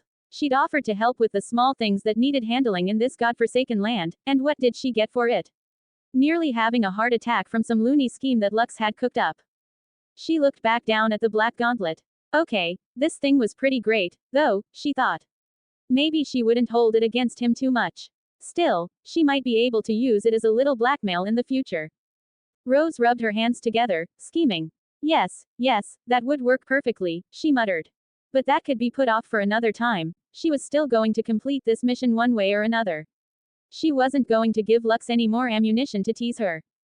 Rose rode through the night, a simple night vision charm removing any risk of traveling through the darkness, and as the sun crested, she checked her map, seeing that she was right around where her objective should be.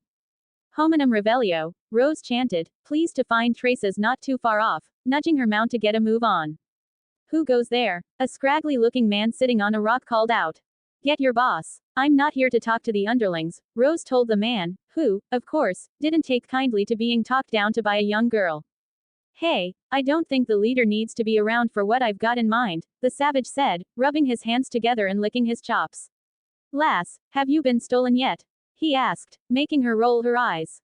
Rose didn't feel like playing around. She was still in a bad mood from earlier, so she sent a silent cruciatous curse, smiling as the man fell to the ground, writhing in pain. Rose chuckled after cutting off the curse and watching the man scamper away. She hadn't held him under the effects for too long, she still needed the man to act as a messenger.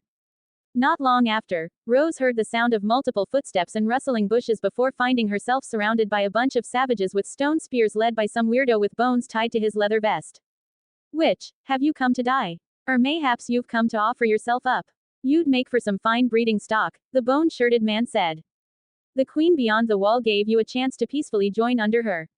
But now that you were dull enough to reject her kind offer, you get to deal with me, Rose told them, grinning wickedly.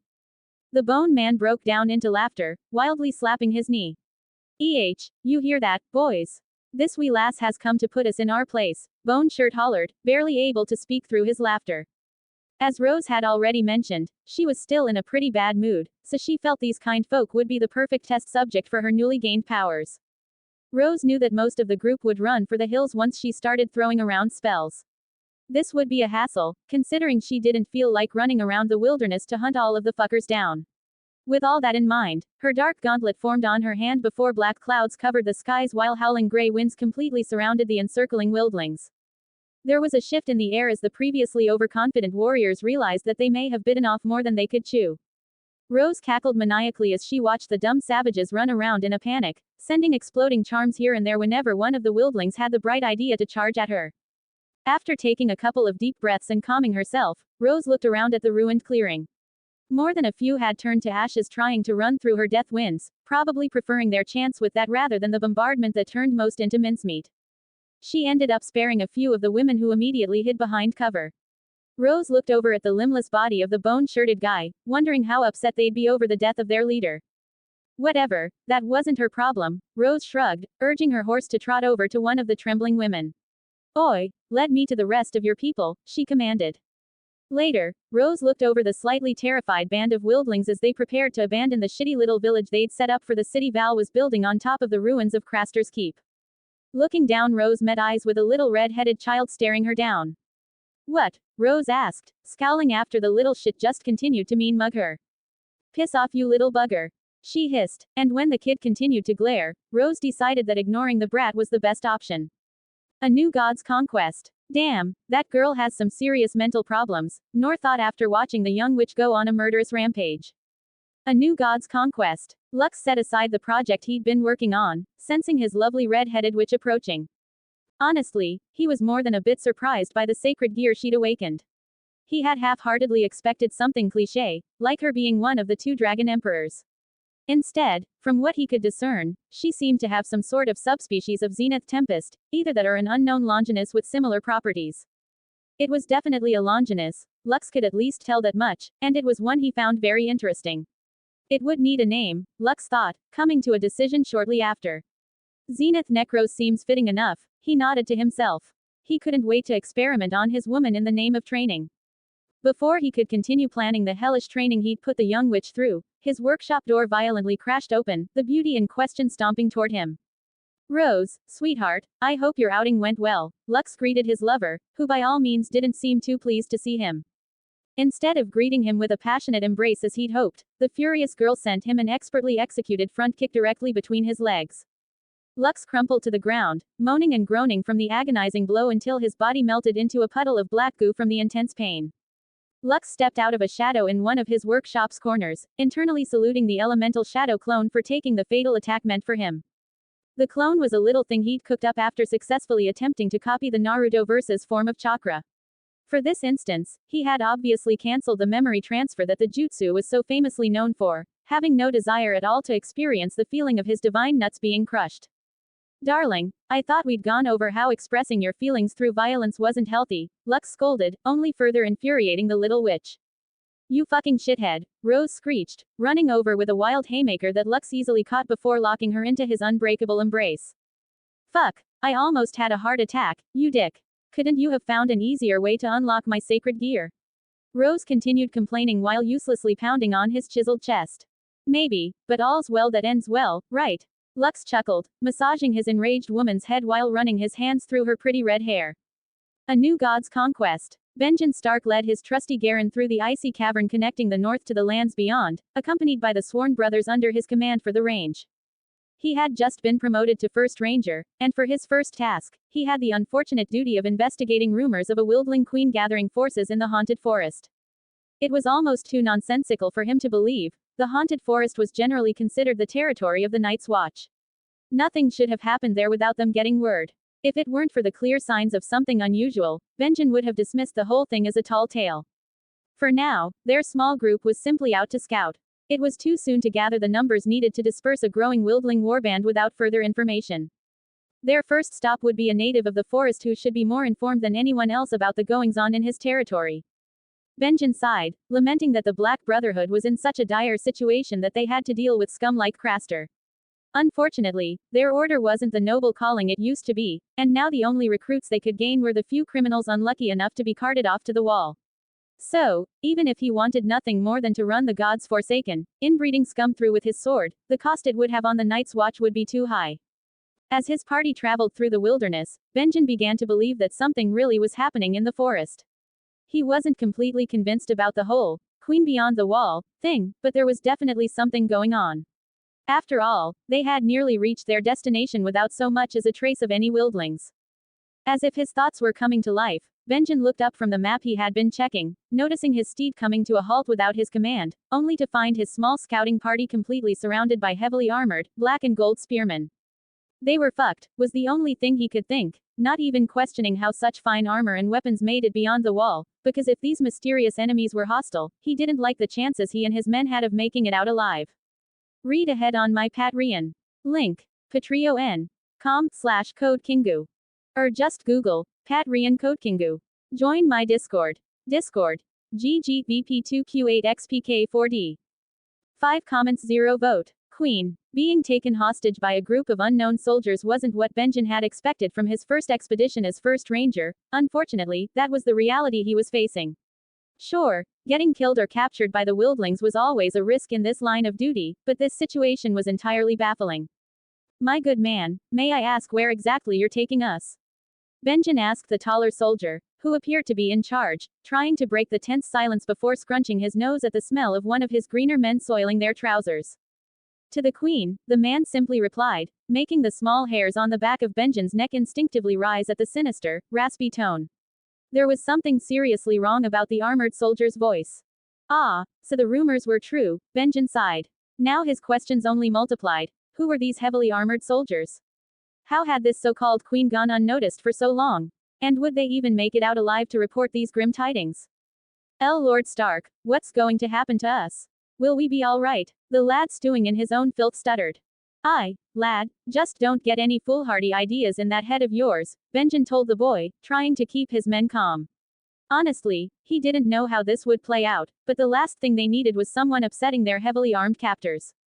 As they continued their march, Benjen couldn't help but become increasingly flabbergasted as they were led through a bustling town that definitely shouldn't have been there. Benjen could admit to himself that he hadn't seen much of the world. The farthest south he'd ever been was the partly ruined Harrenhal, but what he was witnessing now didn't seem at all natural. Instead of the squat dwellings he was accustomed to in the north, the streets his group marched through were lined with double-story cottages more fitting for wealthy southern merchants than the wildlings he'd seen entering. And that was the least remarkable thing he noticed. What he truly couldn't understand was the drastic shift in climate they felt after entering the unexplainable town. It was to the point that the heavy layers of fur he wore were starting to make him sweat. Finally, they seemed to reach their destination, though Benjen didn't even know what to call the structure before him. The building was the size of a castle, yet there were no walls in sight, nor the defenses that should be required to fend off attackers for such a structure. After being shoved into the grand entryway, Benjen finally saw the one calling herself the Queen Beyond the Wall. Sitting on a throne decorated with spoils of the hunt, a striking woman wearing silver armor lined with white fur looked at his group as if they were no more than mere ants. Benjen had to hold himself back from outright gaping at the unbelievably beautiful woman. He thought he'd known beauty after seeing Ashara Dane at the tourney of Harrenhal, but now he realized he knew nothing. You stand before Val Tenebris, Queen of the Free Folk, the herald announced, luckily breaking him out of his daze. His men, however, were not so fortunate, and he winced in sympathy as the guards delivered firm strikes to their guts with the butts of their spears. Crow, why have you trespassed on my territory? She lazily drawled. Benjen felt this would be nothing more than a show, perhaps a bit of revenge toward those she considered enemies. Either way, this likely wouldn't be a pleasant meeting. Benjen stepped forward to speak. After all, it wasn't like any of the other men he'd brought along would be of use here. My lady, I am Benjen Stark, First Ranger of the Knights. I don't need to know your name, Crow. Tell me why you've come, or maybe I'll just send your heads back to the wall as a message. The queen's icy voice cut him off, and Benjen knew it wasn't a hollow threat. This woman would have them killed without batting an eye. We came to speak with Craster. We were under the impression that this was still his land, he answered, deciding not to beat around the bush. Craster is no longer with us, she told him, the nasty smile on her face only adding to the queen's beauty. Before he could ask further, the doors at the side of the room opened, and a tall man with a complexion he'd never seen before entered. By his skin, Benjen would assume the man was from Dorne or Essos perhaps, but his hair and eyes were what truly stood out. Half as black as night while the other half was pure gold, flowing down to the middle of his back, with a piercing gaze to match. Now entering, Lux Tenebris, paramour of the queen, court fool, and hedge wizard, the herald announced from the side, making Benjen raise an eyebrow at the odd list of titles the equally odd man held. From the look on the man's face, Benjen wondered if he'd even been told about those titles. Lux scowled and glanced over at the court herald, who was about to receive a spear to the face before Lux noticed his glassy gaze and the trace of familiar magic. It was clear this was the work of his little red witch.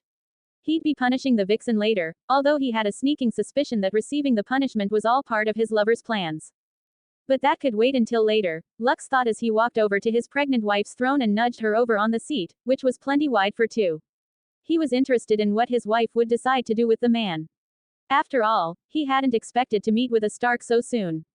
Lux put an arm around his lovely wife's shoulders while his other hand went to her slightly bulging stomach. Wife, are these scary men bothering you? He teased, earning a violent elbow to the gut in return, which did nothing but wrinkle his fine clothing. Nothing I can't handle, husband. How about you get on with your duties as my court fool? She shot back, making him grin before grabbing her chin and leaning down to meet those wonderfully soft lips of hers with his own. Lux smiled into their kiss, noticing out of the corner of his eye the uncomfortable look on the Stark's face, while those under his command nearly had their jaws on the floor. Chuckling, Lux broke away from the kiss, moving his lips to her ear after seeing his wife's hungry gaze. Later, my dear wife. Let's not leave our guests waiting, he whispered. After calming down his aroused wife, Lux leaned back in the spot on the throne he'd stolen. Apologies for the interruption. Carry on, and don't mind me, he told the room, while the few maids at the side tried to hide their blushes. All right, where were we? Val asked no one in particular, trying to pull herself together.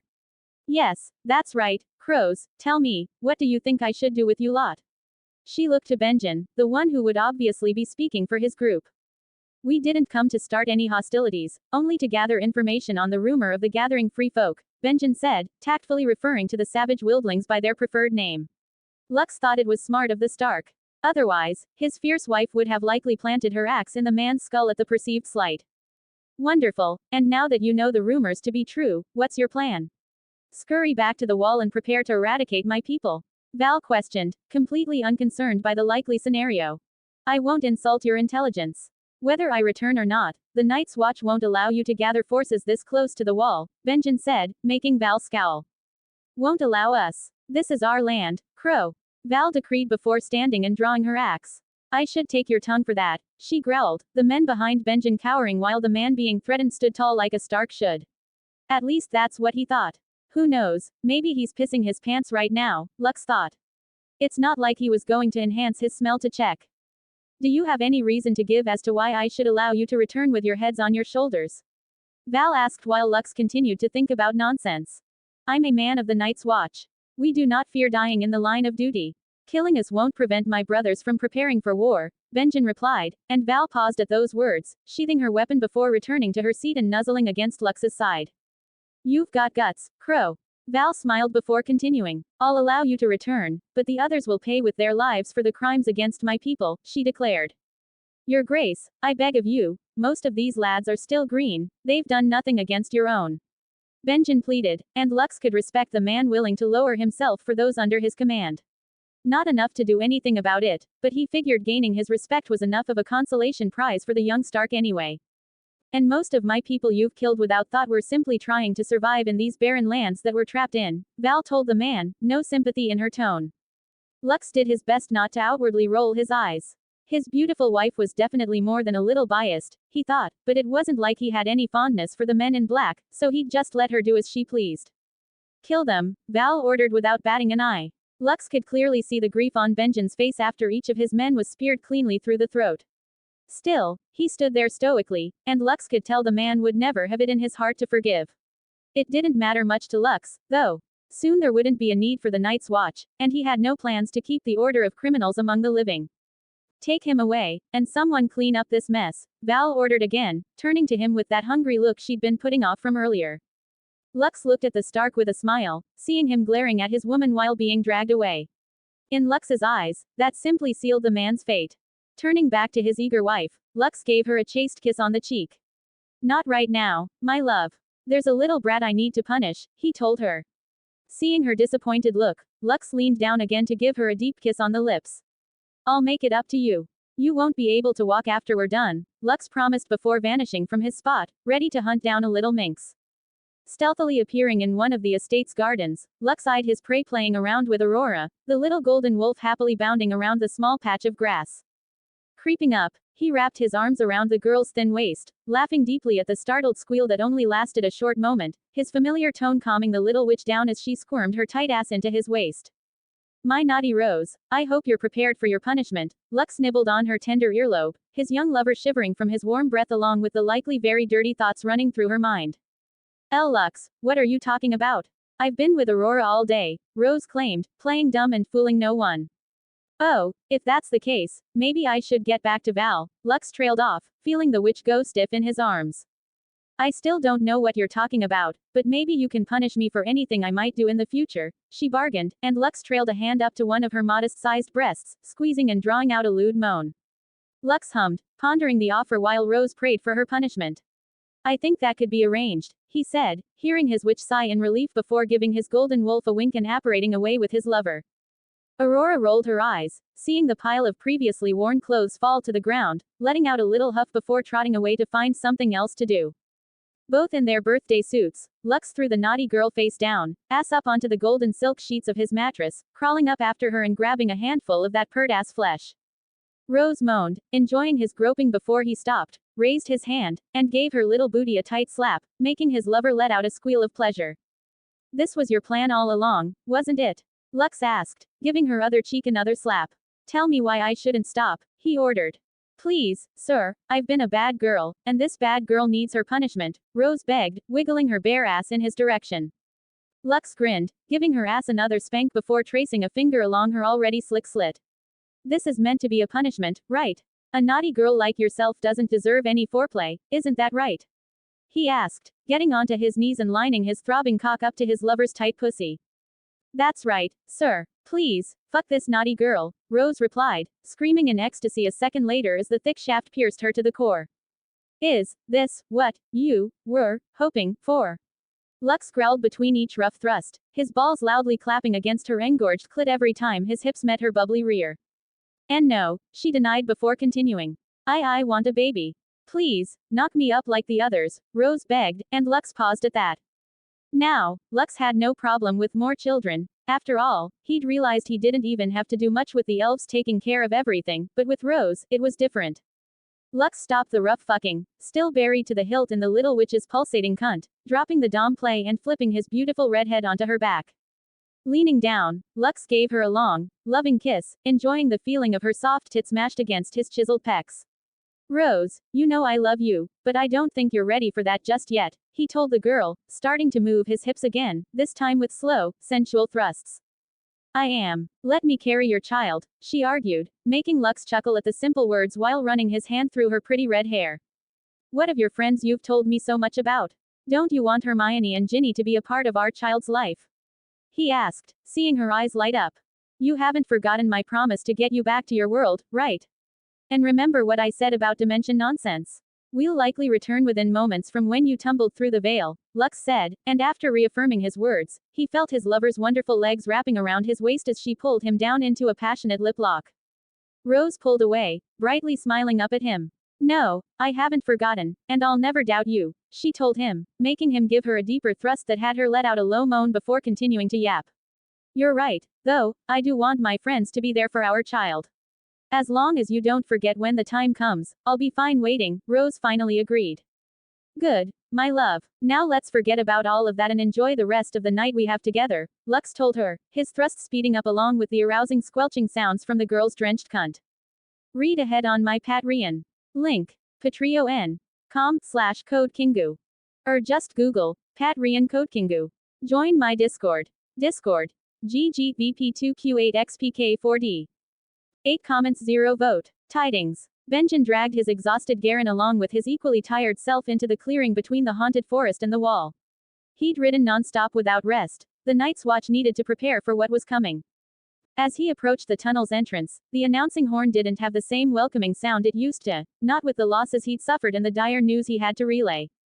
There was a somber mood as he entered the keep. The members of the Night's Watch understood that something terribly wrong must have occurred for him to return alone. Benjen found the Lord Commander overlooking the training yard, and with an understanding look, Jeor Mormont gestured for him to follow as they made their way to the commander's tower. Corn, the commander's ever-present crow demanded, hopping around the plain chambers. The older man fished through his pockets before tossing the grains over. Come, sit, Benjen, Jeor gestured from behind his desk. Now tell me what happened. I'm assuming it's nothing good, he said after Benjen had situated himself. Aye, Lord Commander. We were captured on our way to Craster's territory. Craster is dead, along with the men I led, and a queen is gathering her forces around his former keep. I was only let go on a whim, Benjen reported. Benjen saw the old man sigh at that. Then war it will be. If only our brotherhood were what it once was. Too many will be lost for this foolishness, he lamented, making Benjen nod and frown. But enough of that. What else can you tell me about this queen beyond the wall? He asked, pulling himself out of his dour thoughts. It's worse than a wildling gathering an army of their fellows. They're building an honest city out in those woods, and on top of that, they've gotten their hands on steel armor and arms in numbers of never seen before, Benjen explained, making the old man's fists clench. Are you speaking the truth? How could this be? The commander questioned. Benjen shook his head. Aye, you have my word. How they've managed it, I only have a guess. The queen has a lover, at least, I think he's her lover, who doesn't look like a wildling. I can only assume him to be an SOC from his coloring. If that is true, this could be a plot against the kingdom. Jeor looked down in thought. I have letters to write. Go and get some rest, son, he said, a clear dismissal. Benjen didn't move, thinking about how to put his suspicions into words. Is there anything else? The old bear asked, seeing him still seated. Aye, Commander. There was something off about my time in captivity. The Queen's paramour was introduced as a wizard, and I can't convince myself that the claim was false, Benjen finished, seeing his commander's disbelieving look. He couldn't blame him. After all, he too could barely believe what he'd seen. I'll leave you to your work, Commander, he offered, deciding not to push the issue further. Lad, Benjen heard Jeor call as he was about to pull the door open. Don't let the loss of your men tear you apart. The Night's Watch has stood strong for 8,000 years. We've faced darker days and survived. Even if sorcery is involved, we won't go down easily, he added. Benjen simply nodded before leaving for his quarters. A new god's conquest. Ned Stark sighed at his desk. He was never meant to be here, and every day he wished his older brother was in his place. He was still racking his mind over what to do about the grim news that had arrived by Raven just the other night. Dark wings, dark words, indeed, he thought. He'd prayed to the gods that he wouldn't have to see another battlefield in his life, but if the threat from beyond the wall was as great as Benjen claimed, there wouldn't be much of a choice. Coming to a decision, Ned prepared the parchments he would need. He would have to send word to King's Landing. This issue concerned the entire realm. After that, he would need to send word to the Lords of the North to begin preparations for the worst. Ned wrung out his cramped hand after finishing the last letter before standing up and leaving the chambers, looking for someone to run the parchments up to the maester. Ah, Vayan, please have Maester Lewin send these out with haste, Ned ordered his loyal steward, whom he happened to come across first. Of course, Lord Stark, he replied, taking the bundle and walking off. Ned put on his furs, deciding to get some fresh air. He sorely needed it after dealing with his duties. He smiled, seeing his lady wife, as beautiful as ever, standing on the balcony, overlooking the training yards. My lady, he greeted, wrapping an arm around her waist. Lord husband, she returned, leaning into his embrace. If there was something he didn't regret about becoming the Lord of Winterfell, it was his wife and the children she bore him. As he relaxed in the crisp winter air, Ned couldn't help but notice the dark glances his wife sent at Jon down in the yard. He sighed. Ned had hoped she would grow out of her hatred toward the innocent child, but it seemed her southern teachings wouldn't allow it, even after all these years. Ned could only pray that his sister would forgive him in the afterlife. A new god's conquest. Varys slinked through one of the many hidden corridors of the Red Keep. One of his little birds was meant to hand over an important message from his ally in Pentos. Illyrio had kept him informed of the goings-on in Essos, and Varys was troubled to conclude that the continent would likely enter a long period of turbulence if things continued as they were. Because of this, he might need to make adjustments to his long-laid plans, something he was loath to do. But it might just be necessary. Young Aegon was meant to grow into a fine king during his time in Essos. Now that the lands might erupt into violent and bloody religious wars, Varys couldn't be assured of the boy's safety. Passing a small nook, Varys handed a small pouch of coins to his little bird before receiving a piece of parchment in return, barely stopping his stroll for more than a breath as he continued down the hall. Varys frowned as he read the message. The golden Saintess was traveling to Slaver's Bay. The last thing anyone needed was for the upstart religion of zealots to acquire an army.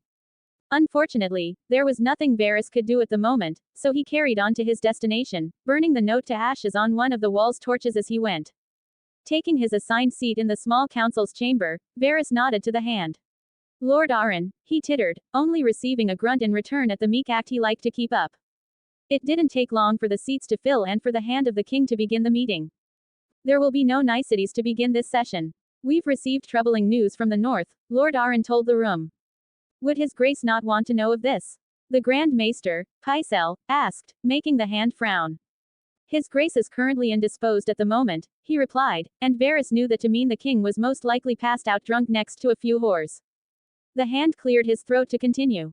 Lord Stark sends news that a wildling host, armed beyond their normal means, gathers near the wall, he said before pausing for any questions. Well, how are these wildlings getting weapons beyond the usual stone axe? The gray-bearded master of laws asked. It's uncertain. Their best guess is from one of the free cities, the hand replied. What are they planning? Arming our enemies is an act of war, the gruff Lord Stannis broke his silence to add, receiving nods around the table. We have no proof. All we can do now is prepare, Lord Arryn said. The wall has stood for thousands of years. Even if the savages are armed, will they be able to cross into the north? Pycelle smartly added for once. Varys wasn't convinced this would be so simple. No, there were too many strange events happening so close together. If he were a gambling man, Varys would say that this had something to do with the golden religion like all his other problems. But here was an opportunity at least. He couldn't do anything about Essos, but if he interrupted whatever was going on in the lands beyond the north, it would be a start. They might not be able to cross, but we can't let this stand. I suggest helping the Night's Watch conscript criminals to join the fight, Varys told the hand, figuring that this was the most the council would be willing to do about the matter. Lord Arryn hummed for a bit, apparently deliberating over the matter before nodding. That could work. Does anyone have any objections? He asked the table, receiving no complaints in turn. Varys smiled to himself. This would just be the start of his plans to hamper the golden religion. A new god's conquest. Delphi silently clung to the ceiling of her father's training room. Her time spent studying to be a ninja, like in her favorite show, hadn't been for nothing. Finally seeing her opportunity, Delphi went through the practiced hand signs. Ox, rabbit, monkey, dragon, rat, bird, ox, snake, dog, tiger, monkey, and before her daddy could even react, she pounced with a lightning-cloaked hand, ready to strike. Lux caught the lethal, jutsu-cloaked arm out of the air, smiling fondly before pulling his firstborn into his arms. Not too bad, baby girl. Unfortunately, the chirping of 1,000 birds isn't the best for stealth attacks, he advised, making his murderous little girl pout cutely. Well, now that you're here, how about we continue training where we left off? Lux offered. After all, if his kid wanted to become a deadly assassin, he'd make sure she was doing it right. Don't wanna. Delphi stuck out her tongue, turning to run away, only to find her legs flailing uselessly in the air as Lux held the girl by the scruff of her neck. Oh, then maybe I'll tell your mother what you've been up to, he threatened with an evil grin. Delphi froze. Okay, maybe just a little bit of training would be fine, she agreed. Later, Lux left the room, his exhausted daughter lying on the floor, unable to move. If he didn't regularly exercise the little brat, she'd get into all sorts of trouble he didn't feel the elves deserved to deal with, because he certainly wasn't going to. Disappearing from his place, Lux decided to go and see what his first baby mama was up to. Lux was delighted to find the sexy woman sprawled across her mattress in a loose robe, her long legs and belly bump on display. Yes, somehow he'd been talked into knocking Bella up again right after doing the same to Val. But that was for future Lux to worry about. Now, all he wanted to do was strip down and join his loyal slave in bed. Disrobing and crawling onto the silken sheets, Lux hovered over the woman's seductive form as Bella untied the sash, hiding away the last bits of modesty, her large pillowy breasts spilling out while doing interesting things as she sexily stretched in place. How can you go around looking like this and not expect me to eat you up every chance I get? Lux purred as he pulled his slave into his arms. Bella giggled. Please, master, you know that I'm willing to satiate your lusts anytime. Hey, have I ever told you that making you mine has been the best decision since arriving in this world? He asked, and his words alone had the mature beauty squirming around in pleasure. Seeing his lover's anticipation, Lux leaned down, meeting those soft lips with his own, his tongue exploring Bella's sweet mouth while his hands roamed the curvy body carrying his progeny. While one hand groped a large milk-filled breast, the other roamed over the protruding belly, through her neatly trimmed bush, finally reaching between the pair of lovely thick thighs to sopping pussy wanting his attention. With his divine hands turning the woman to putty in his arms, Lux wasn't surprised when his beautiful slave began convulsing in orgasmic bliss, drenching his hand between her legs in a delectable spray of feminine juices not long into his ministrations. Lux smiled, licking the flavorful drippings off his fingers. The nearly comatose woman was his to do with as he pleased, and with a wave of his hand, the many pillows in the room rearranged themselves to support Bella's limp form, her tempting body placed ass up face down into the sheets. Taking in the wonderful sight of Bella's fully exposed wet pussy and crinkled hole, Lux knew he wouldn't be able to hold himself back much longer. Lubing up his middle finger between the woman's moist lower lips, he went straight to toying with her tight back door, the muffled moans letting him know that Bella was waking from her stupor. Yes, master, it's been too long since you used my little asshole, she whined into the pillows as Lux began slowly pushing into her depths. Feeling his woman's tight walls gripping the invading digit with more force than what should have been possible, he was eagerly awaiting the near future with his dick, balls deep in the snug hole. Don't you worry, my little anal slut, I'll be focusing on that hole for the rest of this night, Lux promised, feeling her muscles convulsing in anticipation as his fingers continued plunging the beauty's depths. It was great having a woman with an enhanced physique to play with, Lux thought, wetting the tip of his cock in the waterfall of arousal leaking out of the woman's slit. After housing his godly seed for a full 9 months and a few into this pregnancy, Bella would be feeling no pain and only the greatest of pleasures from his large manhood splitting apart her tightest cave. Now, for a woman like Bella, this loss of pain was something she'd sorely grown to miss, so Lux would simply have to make up for it in other ways. And as he buried himself to the hilt in the tight asshole, Lux gave those juicy ass cheeks of hers a firm slap that echoed through the bed chambers, her cries of ecstasy joining along. God, he loved this new life of his. A new god's conquest. Melisandre finally reached her first stop in Westeros after a long and tiring journey, but to her dismay, her lord's great enemy already seemed to have gotten his filthy claws into the land. As she walked through the slums, the kind of place where she could normally find willing converts, all she could hear was talk of the Lord of Light, only it was the false god fooling the poor commoners. Melisandre sighed. It seemed her task was going to be harder than she had imagined. Read ahead on my Patreon. Link. patreon.com/CodeKingu. My Pat charges every 30 days, so it doesn't matter which day of the month you join. Join my Discord. Discord. GGVP2Q8XPK4D. 4 comments 0 vote. Return. Disclaimer. I own nothing but my original characters and works. All other characters and worlds belong to their respective owners. Camped outside the disreputable Yellow City, Yaing tried to stifle a giggle as an envoy with a ridiculous hairstyle in the shape of a unicorn's horn approached, riding atop a palanquin. Looking down from her impromptu golden throne at the man who had to get off his high horse, Yaing could tell that the greasy man wasn't used to the position he currently found himself in. She, too, was still getting accustomed to the status she held, but it was commanded by her god, so she did her best to play the role of a goddess from her lavish seat.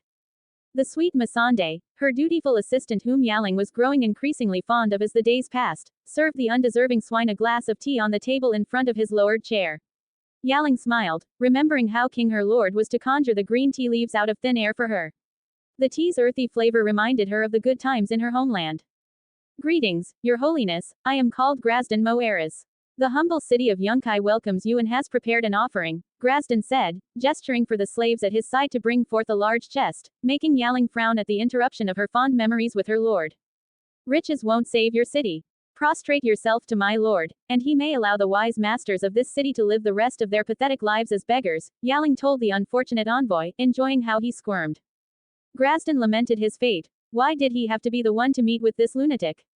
He knew why, though. The council's original plan was to meet the Golden Saintess on the field with overwhelming military force. Unfortunately, none could have predicted how quickly her army would arrive. Now, the only aid they had was from the Second Sons, and only a measly 4,000 men at that. So, as loath as his fellows were to start negotiations with the sorceress, it was their best and only option. Please, Saintess, there must be another arrangement we could come to, he nearly begged. Normally, he'd never stoop so low, but when dealing with a witch of unknown powers, he figured putting on a groveling act was the best chance to come out of this alive. After all, while they didn't have the forces to fight in open combat, their city walls stood tall. It would be no simple task to breach the defenses, and by that time, their reinforcements would have arrived to break the siege. I will not negotiate with infidels. Either open your gates or prepare to face my lord's wrath, the holy woman replied, making him hide a scowl. Well, it looked like this would be it. Graston felt there would be no use in further arguing with this fanatic. At the very least, he could claim he tried his best to the other council members who gave him this duty. Very well, since we won't be coming to an agreement, I will be taking my leave, he said before ordering his slaves to retreat with the gold he had tried offering, only for one of the very intimidating Unsullied to stand in the way. He looked to the Saintess only to see her smirking. These were freely given to me, were they not? She mockingly asked. As you will, my lady, he said with a stiff smile of his own, just wanting to get out of this situation. You will also leave your slaves behind. They are now under the protection of my lord. Her words fell like an anvil, and Graston could only hold the indignation deep in his heart. Graston didn't bother with further niceties, stomping off with a huff toward the tent's exit, glancing at his former slaves to see them looking away as if he didn't exist, the ingrates. This was going to suck, he thought, looking at the far-off walls of the city he called home. And it did indeed suck, Graston found out, nearly crawling the last short distance to the city gates, where he was finally able to order around some of the useless servants as transport to the meeting chambers where the otherwise masters waited for his news. The negotiation failed, it will likely be a siege, he managed to wheeze out once at his destination. Even after having the chance to rest in transit, he was still absolutely dead tired. Graston was pretty sure he walked more today than in the last decade.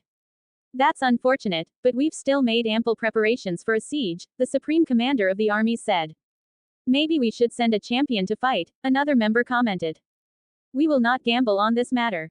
Not when the Saintess's magic is unknown, the commander decided, returning his attention back to the main table, specifically the map atop it. A new god's conquest. Yaing stood outside the gates of Yunkai, her battle raiments on full display as the Unsullied readied themselves behind her. She was prepared to begin a bloodbath on behalf of her lord this day. She turned to her soldiers. The masters of this city have turned down their one chance at salvation, Yaing announced, her calm voice spreading throughout the masses. Unsullied, today we tear down another bastion of slavery and depravity with our lord watching over, she declared. The army at her back responded with an intimidating, rhythmic beating of spear on shield that likely had the watchers on the walls soiling their breeches. Yaing twirled her divine artifact, a spear, with a flourish before taking aim at the yellow walls. Channeling all the power her blessed body could handle, her arm whipped forward, sending the spear cracking through the air, covering a distance no mortal could hope to clear. The clouds parted, the winds raged, and screams of panic resounded as her spear made contact with the wall, obliterating a large section in a storm of golden radiance. Raising a hand to catch the returning weapon, Yaing looked back at her Unsullied, who had clear devotion written all over their faces. Internally sighing, she figured she should do her duty as their goddess. With a wave of her hand, the spears and shields of her soldiers glowed gold, her lord's power enhancing the mundane weaponry. The blessing raised the Unsullied's morale. If she had to guess, they assumed it was her blessing their arms as their goddess. Of course, this wasn't the case, but Yaing had to bury her discontent. Instead, she pointed her spear forward, commanding the fervent army to charge through the breach. The battle was quick and brutal. The unprepared defenders were trampled under the Unsullied's march, while the small unit of sellswords stood no chance against the organized fighting style boosted by her lord's might. Outside the smoking and ruined city, Yaing watched as the newly freed slaves joined her growing camp, their chants referring to her as their mother, drowning out any other noise. Yaing smiled kindly and waved.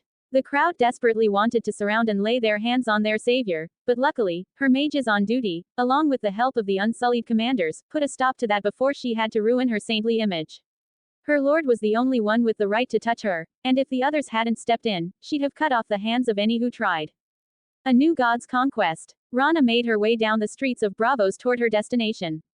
Apparently, their Saintess had her hands full on her journey back from Slaver's Bay, so now it was on Rana's shoulders to deal with the young Targaryens. She, of course, had no qualms with this. It was her utmost pleasure to accomplish a divine mission bestowed upon her by the Lord. Knocking on the red door, Rana waved her hand in front of the old servant who answered. Take me to the owners of this manse, she commanded, her magic easily influencing the man's mind. You dare interrupt us? Rana heard a young voice hiss from inside the room she was being led to. Under the influence of her magic, the servant didn't reply to the accusation, backing away and allowing her to enter. She met the eyes of the two exiled royals at the side of their dying protector. Who do you think you are to enter uninvited? The prince snarled, and Rana was beginning to lose her patience. These little nobles meant nothing to her. If not for her lord's orders, they would have never crossed her mind. I'm the only hope of saving the man who raised you too. She glared at the obnoxious prince, pressuring the boy with a fraction of her magical reserve so she wouldn't be rudely interrupted. Rana pointed toward the dying man on the bed. My lord offers to heal Sir Willem over here if you're willing to meet and discuss the future, she told them before releasing the intimidating pressure. We are dragons. If your lord wants a moment of our time, he should come here himself to grovel. Rana took a deep breath, trying not to curse the little shit to death. Honestly, she didn't understand where the kid was getting his confidence from. Before she could begin her verbal assault, the cute little princess stepped from behind her brother. If you can help Sir Derry, I will go with you, she said, making her brother glare at her with fire in his eyes. Rana rolled her eyes, sending a quick petrifying charm at the boy who was about to slap his sister across the face. She then turned to smile at the platinum-haired girl. I promise, dear, your night will be full of health in no time, Rana assured her, walking over to the bedside and taking out a golden talisman granted to her by her lord. A golden light surrounded the barely breathing figure, and within seconds, color returned to his face as he began snoring deeply. Rana patted the girl's soft hair as the princess held the hand of her only father figure in life. See, child, he will be fine. Now be a good girl and come along as you promised. She could see the hesitation, but perhaps because of the fantastical sight the girl had just witnessed, she didn't put up a fight as Rana nabbed a princess for her lord, leaving behind the useless sack of dung that was her brother. A new god's conquest. Yaing frowned at the slave corpses lining their path toward the city of Marine. It seemed the masters had the wrong impression of her. She wasn't here to save the life of every slave that crossed her path. No, her first priority was cleansing the filth of this land. Yaing had no delusions about how many innocents had already died, and she wouldn't be dissuaded by any further losses. In fact, as she continued witnessing the horrors committed by the city's masters, Yaing was sure that wiping the lands clear, inhabitants and all, would be for the best. A clean slate would do these lands well, she thought. Yaing halted the masses of soldiers and civilians far short of the city's walls. They wouldn't be needed for what was to come. Gathering the mages under her command, the group easily appeared atop the walls, unnoticed under disillusionment charms. The city was in complete lockdown as they prepared for what they assumed would be a siege. In the end, it would be their downfall. With the mages evenly spread out along the walls, Yaing, for the first time, channeled her lord's darkness through herself and then to her subordinates. While it was her first time, the feeling was just as magnificent as she was used to with her lord's light. As abyssal flames circled the city, beginning from the slums on the outskirts, Yaing smiled, feeling the innocent souls being welcomed into her lord's eternal darkness. They would be far better off now that their suffering was finally at an end. But their use to her lord wouldn't end there. From the burnt husks emerged creatures that would have left her terrified and with nightmares for years, if not for the fact that she could feel her lord's aura from them, rampaging the lands and weeding out the few survivors. Yaing smiled in satisfaction. Her mission was over, and now she could call on her lord's fleet to return to his divine presence. A new god's conquest. Lux patiently waited as he watched his beautiful Saintess hurry off the first ship to make port. She dropped to one knee, head bowed. My lord, I have troubled you. I beg your forgiveness, she pleaded, referring to the hordes of former SOC slaves she'd brought along. Come, we'll talk in my private solar, Lux offered, extending a hand that was eagerly taken. He smiled. It was always nice to be around those who were so devoted to him. Seeing the worried look on her pretty face, Lux walked over and gently lifted her chin to meet his eyes. On the contrary, my dear Saintess, the North sorely lacks useful hands. You've performed a great service. Now, tell me what your god can reward you with in return. He nearly purred the last words, internally laughing at the shiver that visibly ran through the jade beauty's body. My lord, I do not feel deserving of such an honor, she demurred, and Lux rolled his eyes. He could sense the girl's true desires from a mile away. It was obvious that she knew what she wanted, and he would obviously be giving it to her. Lux raised her head again, this time leaning in to take her pink lips with his own, making his Saintess's eyes shoot open in surprise as her muffled objections quickly got lost in the passionate kiss. He knew that Yaing didn't feel worthy of him, but that was far from the truth. After he had blessed her as his Saintess, along with her gaining faith of her own, the woman now stood leagues above the rest in terms of beauty. Taking things up a notch, Lux slowly undressed his Saintess as he led her to the luxurious sofa in the center of the room, the piece of furniture more than large enough to fit two lying together. Enjoying her face, currently blushing up a storm, Lux gently pushed Yaing to the edge of the seat, trailing his mouth from her sweet lips down to her supple neck before spending a good amount of time nipping at her modest bust, topped with two soft pink buds as the beauty was unable to suppress her moans, try as she might. Too deep into her own lust, his little Saintess didn't even put up a fuss as he lowered himself to his knees, spreading her slim legs and locking his mouth around her tiny pink nub. Her legs immediately wrapped around his head as he grinned into the rapidly dripping cunt. Lux was glad that the girl could drop the worshipping act for times like this. Still, he was pretty sure that she was simply too high on her endorphins to be thinking clearly right now. Hopefully, she'd mellow out in time.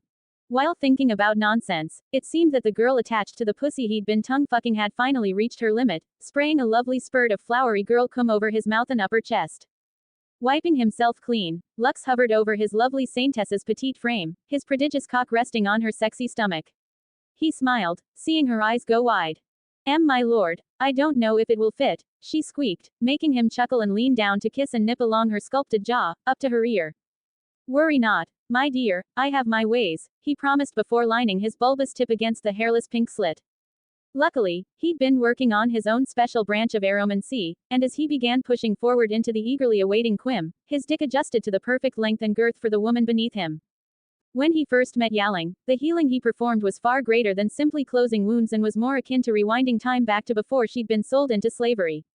And now Lux was enjoying the fruits of his efforts as he groaned while pumping into his jade beauty's virgin tight hole, a small trail of blood flowing out before his natural holy aura healed the slight wound. Yaing couldn't believe this was happening. The only man she felt she'd ever be able to love was actually returning her desires. But that wasn't right. Her lord stood so far above mankind that she shouldn't even be referring to him as a man. However, it was incredibly hard not to think of her god as one while moaning around the wonderfully sized manhood invading her sacred cave. Wrapping her legs behind her lord's waist, Yaing tried to pull him in deeper even when it was physically impossible, needing to feel every inch of the divine rod piercing her womanhood. As she continued reveling in the pleasure, Yaing couldn't keep her eyes off her lord's chiseled stomach, and as her eyes roamed his overwhelmingly attractive figure, she finally met his intense black and gold gaze, a shudder running through her body as she experienced her second orgasm of the night.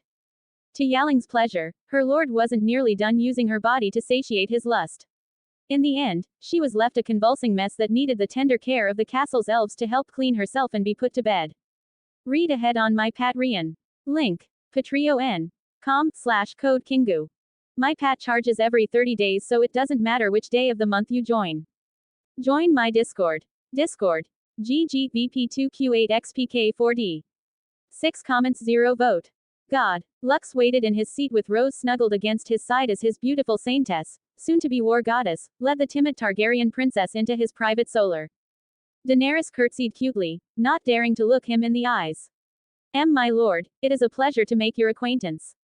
I am Daenerys of House Targaryen, she squeaked out, and Lux smiled at the little girl's courtly persona. It was clear that even while on the run, she had still been taught the basics of how a highborn lady should act. No need for any of that, dear. How about you call me Lux? He offered with a smile, making the princess blush and try further avoiding his gaze. Lux could see the girl's apprehension, so after prying his red-headed witch off of himself and receiving a nasty glare, he walked over to kneel in front of the princess he had stolen. How about this? You can call me Lux if I can call you Daenerys, he said, making the girl give a hesitant nod. Lux hummed with a hand on his chin. Daenerys is a lovely name, but would you allow me to call you Dany? He asked, receiving another nod. Wonderful. Tell me, Dany, has anyone ever called you that before? My brother, Dany mumbled. Ah, yes, Prince Viserys. It's a shame he couldn't join us, Lux Foe lamented, shaking his head before continuing. But what's done is done. Now, let us look to the future. Do you know why I asked for your presence, Dany? He questioned, and the little princess simply shook her head. It's a dangerous world out there, and all sorts of bad men would love to get their hands on a princess of the Iron Throne, Lux said, noticing Dany clutch the hem of her dress. I'd like to offer you my protection. None shall be able to harm you in this little haven I've created, Lux smiled at the girl, who was frowning in thought. What about my brother, and Dany? Dany questioned, finally saying something other than her rehearsed lines. It truly is unfortunate, Lux sighed. The young prince has chosen his path, and it's no place for a defenseless girl to be, he told her. Seeing the princess on the verge of tears, Lux decided he should put this whole act to rest and get on with his point. But enough with the melancholy, he stood with a smile. I'm sure you've heard from others that I'm worshipped as a god, isn't that right, Dany? Lux asked. Why yes, Lady Yaing has told me you're a god of light, the princess answered, making him nod. Among other things, yes. And as a god, I have certain privileges over others, such as making sure an adorable princess doesn't have to be alone. Lux gestured grandly, making Dany perk up, probably wondering what the hell he was talking about. Ignoring the curious child, Lux got to work on the scheme that would have the future mother of dragons bound to him for life. Because what was a little resurrection to a god like himself, Lux arrogantly thought. Before Lux arrived in this world, the only options the souls of the dead had were either to fade into nothingness or reside in the roots of the weirwood trees. Naturally, with what little instinctual preservation remained, the choice was an obvious one. Now, that leaves the question, what about the inhabitants of Planetos who don't live in the only place that houses the mysterious flora? Well, in actuality, the magical network ran throughout the entire planet, though it only expressed itself openly in Westeros for whatever reason. Ponderings of semi-sentient trees aside, Lux finally found the particular blob of a soul he had been looking for, easily wresting control away from the so-called old gods, the faintly glowing thing now hovering over his palm. After the blow he dealt to the thing calling itself Brynden Rivers, the sentient magic was now nothing more than a beaten dog that he could do as he pleased with. Lux grinned at little Daenerys' curious face before channeling the greatest amount of divinity and magic he had required to date. A golden cocoon surrounded what was left of the former queen, his holy power acting as an artificial womb while using the soul as a template for molding a brand new flesh and blood body. Minutes passed, and Lux could tell the room was getting impatient to see what he was trying to pull off. Finally, the golden shell cracked before disintegrating into a mist of the same color, revealing a stunning woman with Valyrian features as she gently floated to the soft carpet of the Solar's floor. Allow me to introduce you to Queen Rhaella Targaryen, or more importantly, your mother. Lux grinned at the cute princess who looked like she was one loud noise away from becoming a startled rabbit and bolting for the door. Rhaella stood there with a hand covering her mouth as tears fell, fixed in place as her emotions roiled. During her last moments, as she bled out on the birthing bed, her greatest regret was that she wouldn't be there for her only daughter. Now, standing before the child whose life she'd missed so much of, Rhaella didn't know what to do with herself. Are you really my mother? Dany asked, and the hope in her voice was clear for all in the room to hear. This seemed to break the older Targaryen out of her stupor, the woman rushing forward and dragging the little princess into her tearful embrace. Lux levitated the two off the floor and onto a comfortable couch on the side. Little Dany was too caught up in the moment to realize anything, while Rhaella only had eyes for the girl.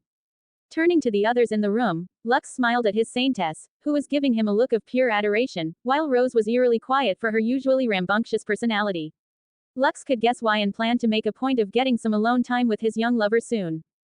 Deciding to leave Rose to her silent contemplations, Lux turned his attention back to the heartwarming mother-daughter reunion, which seemed to be coming to an end as the princess's gentle, rhythmic breathing told him she'd fallen asleep from all of today's excitement.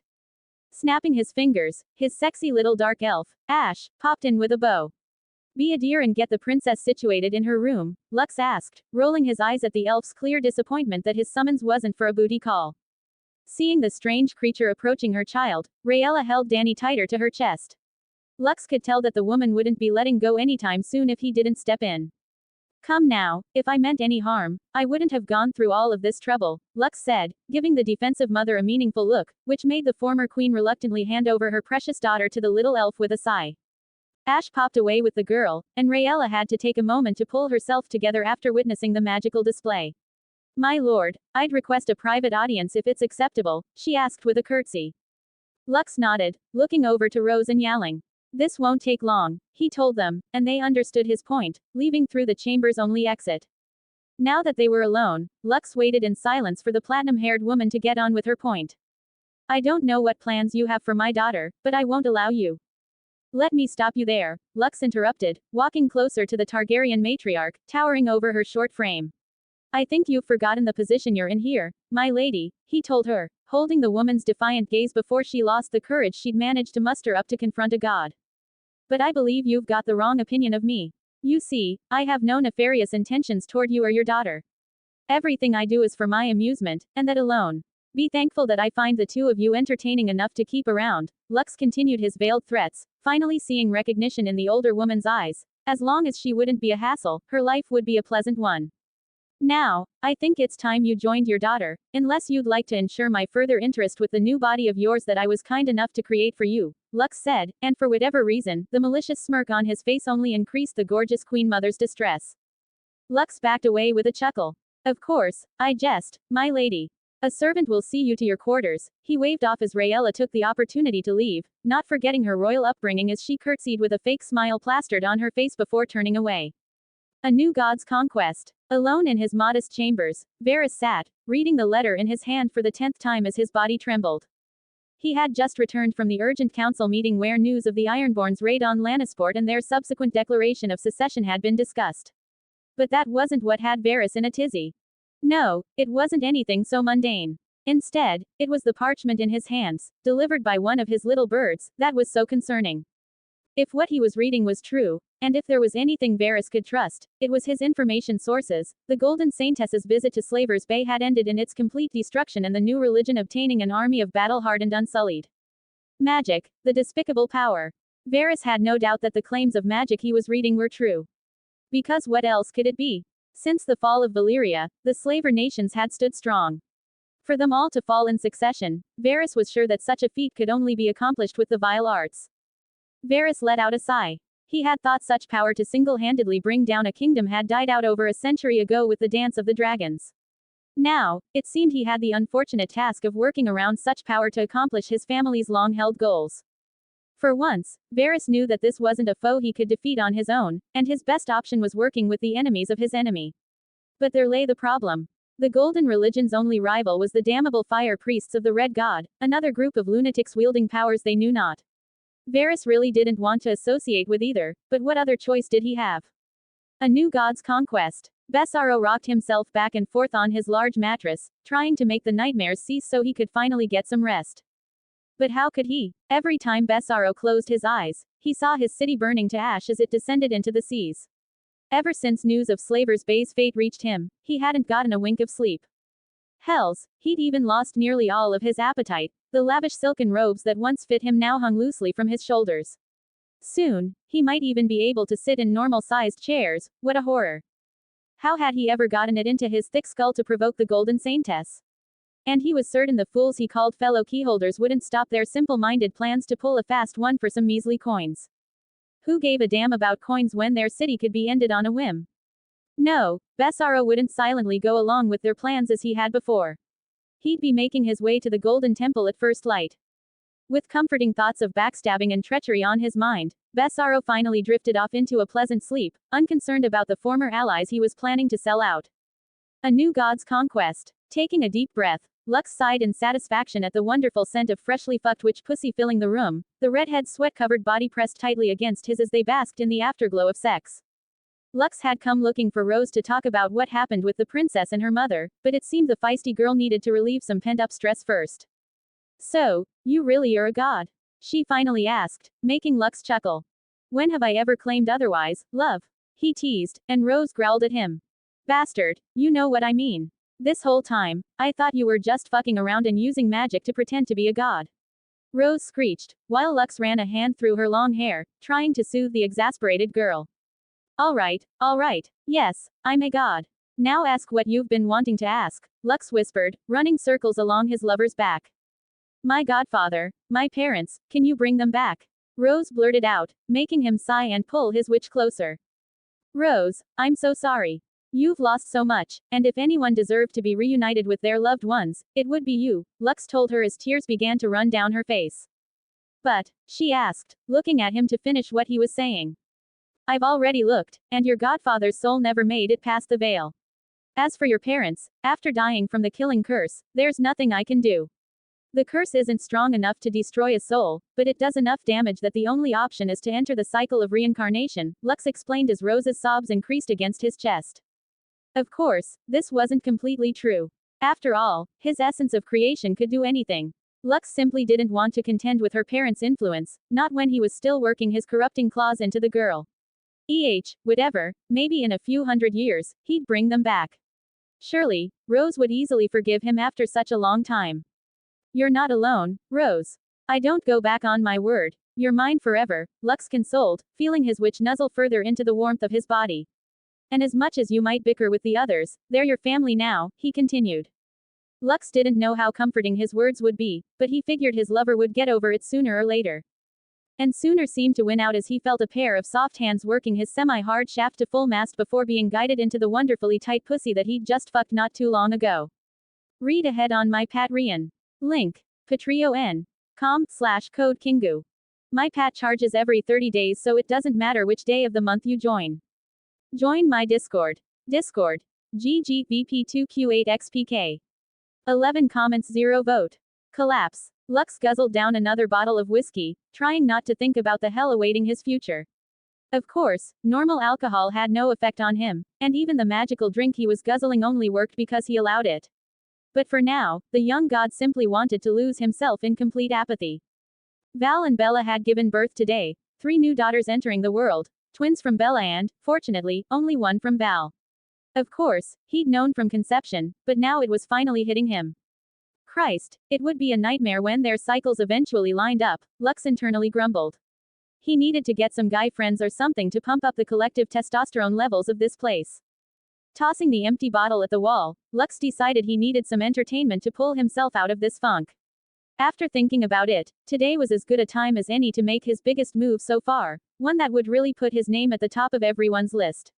What that list entailed, he didn't know, but he'd make sure to be on it. Standing, Lux waved away his inebriation with a flash of golden light, fading from his current room and appearing behind his lovely wife, who was holding a tiny bundle with a shock of golden hair poking out against her wonderfully full breasts. With how much physical training he'd put his Nordic beauty through, she wasn't even surprised when he took the two into his arms, suckling on his wife's soft neck while his daughter did the same to her nipple. Husband, not now, not in front of our child, Val whined, unable to stop a faint moan from slipping out. Hey, don't worry, love. I came here for something else this time, Lux told her, though he still couldn't stop a hand from roaming down to the thick ass that held a few extra pounds from her recent pregnancy. My undead will be marching on the wall, and I figured you wouldn't let me hear the end of it if I left you out. Seeing the vicious grin on his lover's face, Lux tilted her head to the side, claiming her delicious mouth as their tongues danced. Breaking away, his wife was left wanting more. Unfortunately, she'd have to work her frustrations out on the battlefield. Now get ready, we'll be leaving soon, Lux said, giving Val's juicy rear a firm slap and chuckling at her little yelp before vanishing. Now finding himself in his pretty little Saintess's chambers, Lux let out a manly giggle, seeing the jade beauty striking poses at the mirror in her birthday suit. Yaing squeaked, turning around while covering herself before she realized it was only her lord intruding on her privacy. Even so, the girl blushed and stammered as Lux stood there grinning. My lord, how may I be of service? His Saintess asked with a bow, revealing her perfect body for his pleasure while trying to hide the embarrassment she felt. Raising her by the shoulder, Lux didn't try to hide his wandering gaze as he traced a hand along the side of her soft and modest bust, watching her squirm in place. He was always happy to tease his most devoted follower. Prepare your paladins. We'll be sailing for White Harbor within the hour, he commanded, giving one of her pretty tits a final squeeze before vanishing again.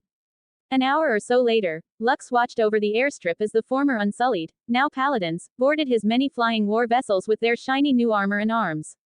Thanks to his Saintess's efforts, the soldiers were unrecognizable from the slave army they had started as. After conquering the north, Lux vowed to do his duty as a fellow man by restoring an army's worth of cock and balls. The prostitution market of his lands would be booming shortly, Lux thought. With everyone packed up and ready to go, Lux walked up the gangplank of his flagship flying his personal banner, a golden wolf head on a black field. On his shoulder, Nor furiously swatted at his head, only calming down after he stroked that one spot next to her ear that she loved so much and promised to create an order of warriors who would raise a standard depicting her glory. Now that the cute little pup was contently nuzzling in his arms, Lux relaxed at the bow as his ship took to the skies. A new god's conquest. At the edge of the haunted forest, Val flipped over the weird little horn her man had given her. When she asked, he told her it was called a kazoo, whatever the hell that was. And when she asked him why a kazoo, he'd said it was for the memes. Val didn't even bother asking what a meme was, deciding that if this were a jest, she'd find a way to get some payback. As her warband left the forest's cover, the expected 2 blows of a horn echoed through the previously barren lands while her enhanced sight could just barely make out the black-cloaked men scurrying about in panic. Letting out a sigh, Val raised the little horn to her mouth. And it was a horn, she decided, refusing to refer to the thing as a kazoo, giving it her all as she blew into the magical artifact, only for a pathetic whimpering noise to reach everyone's ears. Val blushed, seeing those at her side giving her strange looks, and she could swear that the crows on the walls were laughing at her.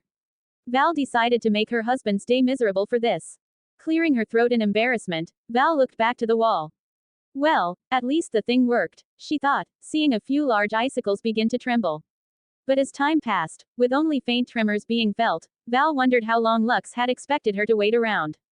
Val let out another sigh.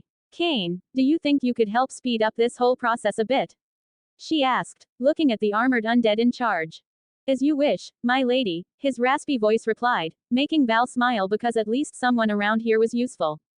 Kane didn't waste any time as Val watched his horde pour out of the forest like a wave of black sand, the unfeeling creatures having no problem scaling the icy wall, and the large boulders and logs thrown down by the defenders were only a minor inconvenience.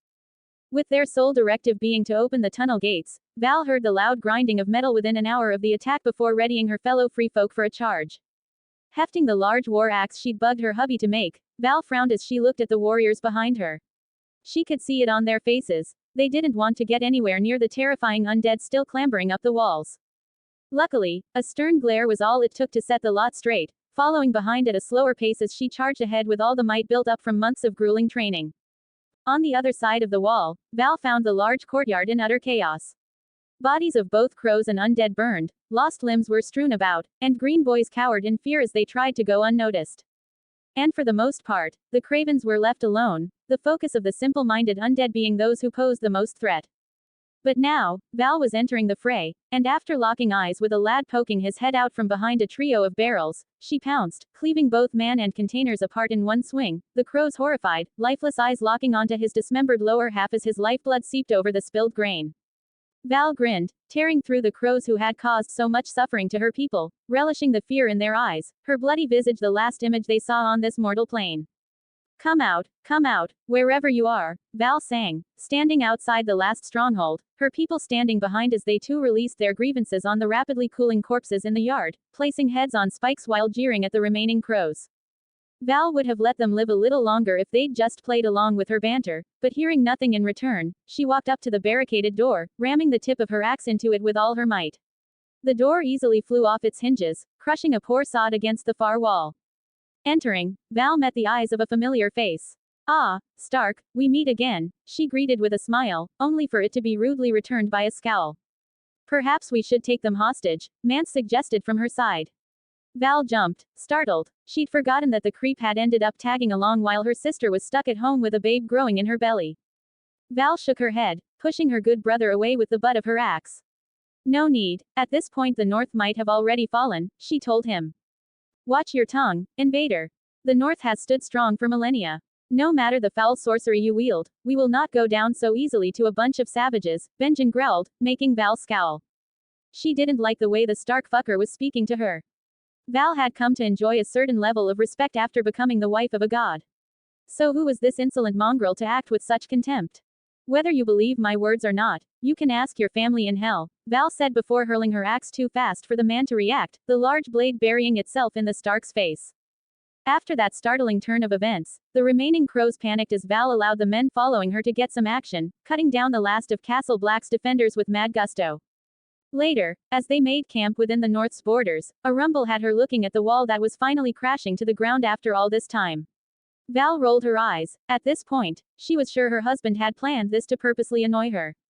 A new god's conquest. The largest city of the North came into sight, and Yaing watched as one vessel split off to sail further south, while her lord's flagship, carrying half of the paladins, headed straight for the heart of the land. The ship traveling south carried thousands of demonic creatures spawned from the burning of Marine. They would make land in the neck, immediately turning the swamps and bogs into their own dreaded territory. Of course, the Cranogman wouldn't be having a good time, but her lord had told her that he didn't need the weirdos anyway. Praying for her lord's success, even though it was inevitable, Yaing turned her attention to the rapidly panicking city as the guards' flaming arrows bounced harmlessly off the magically shielded hulls, while the few shots aimed higher couldn't make it past the transparent barrier.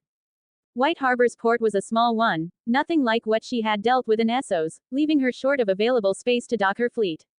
Fortunately, this was an easily solved problem, her lead ship bashing through the rows of peacefully moored vessels like a hot knife through butter. Aside from a quick scuffle at the docks, where she was compassionate enough to spare the city folk who knew no better, her march toward the keep was relatively peaceful. Of course, this was mainly because a majority of the fighting-aged men were conveniently absent at the moment. In the name of Lux Tenebris, Lord of everlasting light and eternal darkness, peacefully surrender, and may he have mercy on your souls, Yaing commanded, standing outside the barred keep. The men on the wall looked around in confusion as she patiently waited for someone who could speak for the rulers of the city. Finally, Yaing could hear the huffing long before an overly rotund figure somehow managed to hoist himself into view. "I intruders," the man said before taking a moment to catch his breath.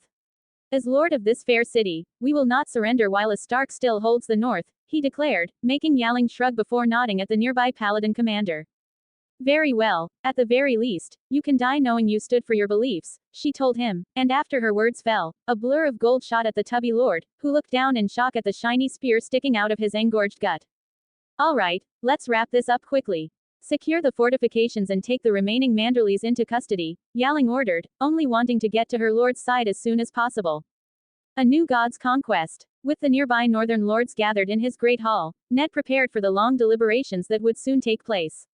After receiving word of the Iron Islanders' rebellion, Ned was once again duty-bound to face the horrors of war. But before they could start, the hall's side door opened, and Maester Luwin hurried in, his many chain links jingling around him. He seemed paler than usual, and fright was clear on his face. Ned frowned, holding up a hand to silence the noisy room. Luwin wouldn't have interrupted if it weren't of utmost importance. "My lord, please, you need to read these," he huffed, handing over 2 small parchments. Unfolding the first, Ned's hands trembled as he read, rage boiling over for the first time in years. "What is it, Lord Stark?" the Great John's booming voice asked, knocking him out of his daze. "The wall is under attack. White Harbor has fallen," he told the room, the lords quickly going into an uproar. Wylus Manderley stood, slamming his palms against the table. "What of my family, Lord Stark?" he questioned, and Ned could only shake his head. "There's no word of their health," Ned said, watching as the oldest son of the Lord of White Harbor sank back into his seat with his head in his hands. "I promise you, Lord Wylus, the lords of the north will do everything in our power to fight off those who dare invade these lands," Ned declared, looking around to see most of his bannermen nodding their agreement. Now, the Ironborn Rebellion was the last thing on his mind, his ancestral lands had to come first. As Ned tried to pull himself together to work out a plan, another door burst open, this time the main entrance, as a young guard fearfully ran in with a bow. "My lord, 'tis an army at the gates," he cried before nearly collapsing to the stone floors. Could this day get any direr? Ned asked himself before standing, dreading what he was about to find. Read ahead on my Patreon. Link. patreon.com/CodeKingu. My Pat charges every 30 days, so it doesn't matter which day of the month you join. Join my Discord. Discord. GGVP2Q8XPK4D. 7 comments 0 vote. Winterfell. Ned's face hardened to stone as he spotted a 5,000-strong legion in neat formation menacingly standing outside his walls. The soldiers stood just outside arrow range, uniformly armored in gleaming gold, with such discipline they could easily be mistaken for ornate statues. If it weren't for the northern forces gathered around him, outnumbering the enemy more than 2 to 1, Ned's only option would have been to prepare for a long and bloody siege. "So, these are the fuckers trying to invade our land, huh?" Great John growled, standing at his side. "Let's get down there and show these foreign cunts what it means to draw the North's wrath." Ned nodded in agreement. Though he despised the concept of war, an invasion right outside his gates was something he could not condone, it was his duty. But first, he had to make a stop. Walking into his family's solar, Ned took his wife into his arms. "Husband, what's happening?" "No one will tell me anything," Caitlin asked, making him hold her tighter as he felt the slight bump pressing against him. This was what he had to fight for, Ned told himself. He knew he was blessed to have 2 healthy children and now a third on the way. He wouldn't let any harm come to them while he lived. "Invaders have marched to our gates. My love, I must prepare for battle," he told her. His kind-hearted wife gasped, trembling in his arms. Ned softly took her beautiful face into his hands. "Cat, I'll allow no harm to come to you or the children. Trust me, and stay strong for them." Aye, you're right, husband. I understand," she said, trying to pull herself together, visibly holding back tears. Ned nodded, leaving his wife's warm embrace to kneel in front of his confused firstborn. Son, you'll be the Stark of Winterfell while I'm gone. Do you understand? Ned asked his heir, who nervously looked down at his feet. Father, must you leave? Robb cried, jumping into his arms. The lad had finally realized something wasn't right. Ned would never blame his child for this. He knew he was placing too much responsibility on such young shoulders. His darling little girl also joined her brother in his arms, and Ned could only gently rub circles on their backs to calm their sobs. Children, I promise, I'll be back before you know it. Where's John? He looked up to ask his wife, seeing her frown at the question.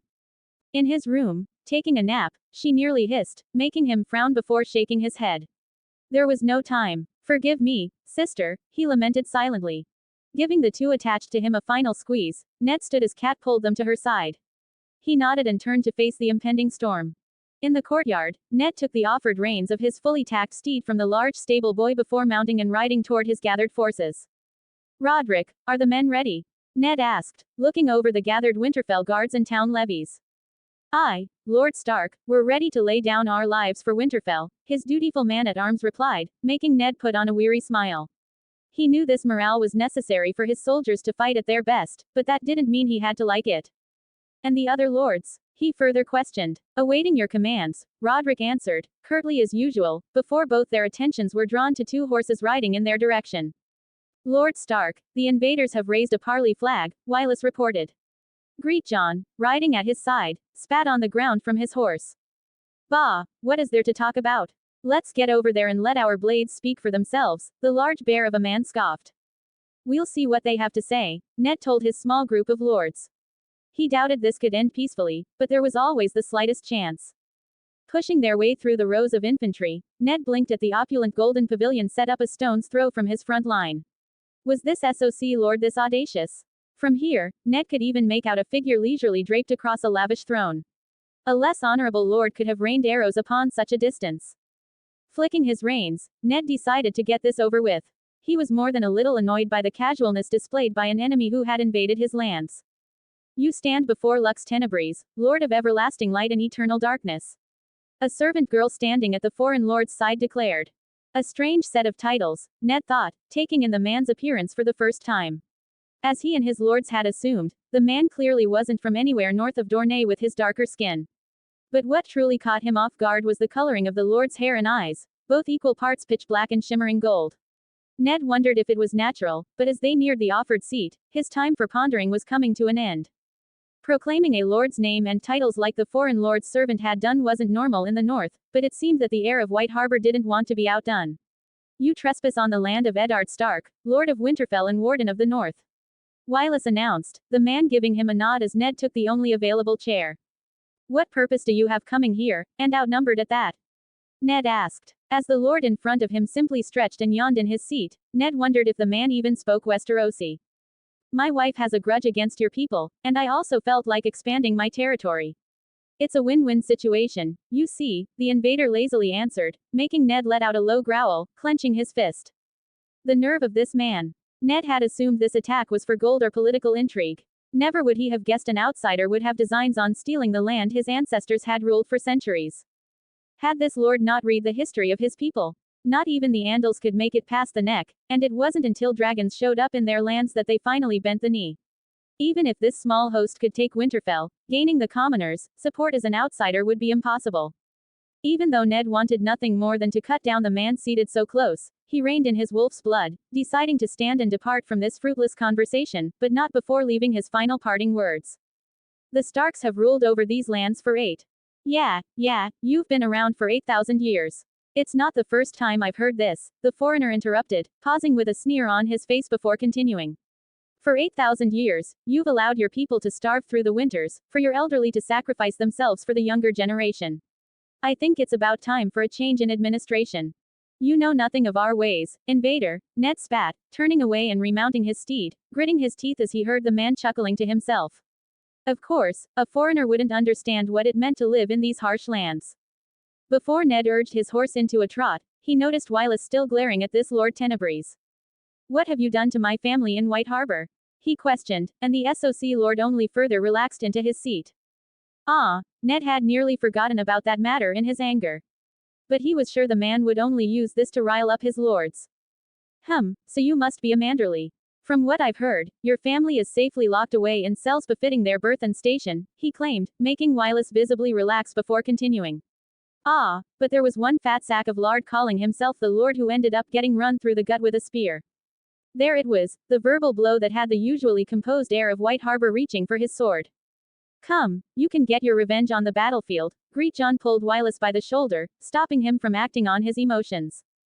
The ride back to their battle line was silent, and something about that meeting kept playing through Ned's mind. This wife of his with a grudge. Could it be?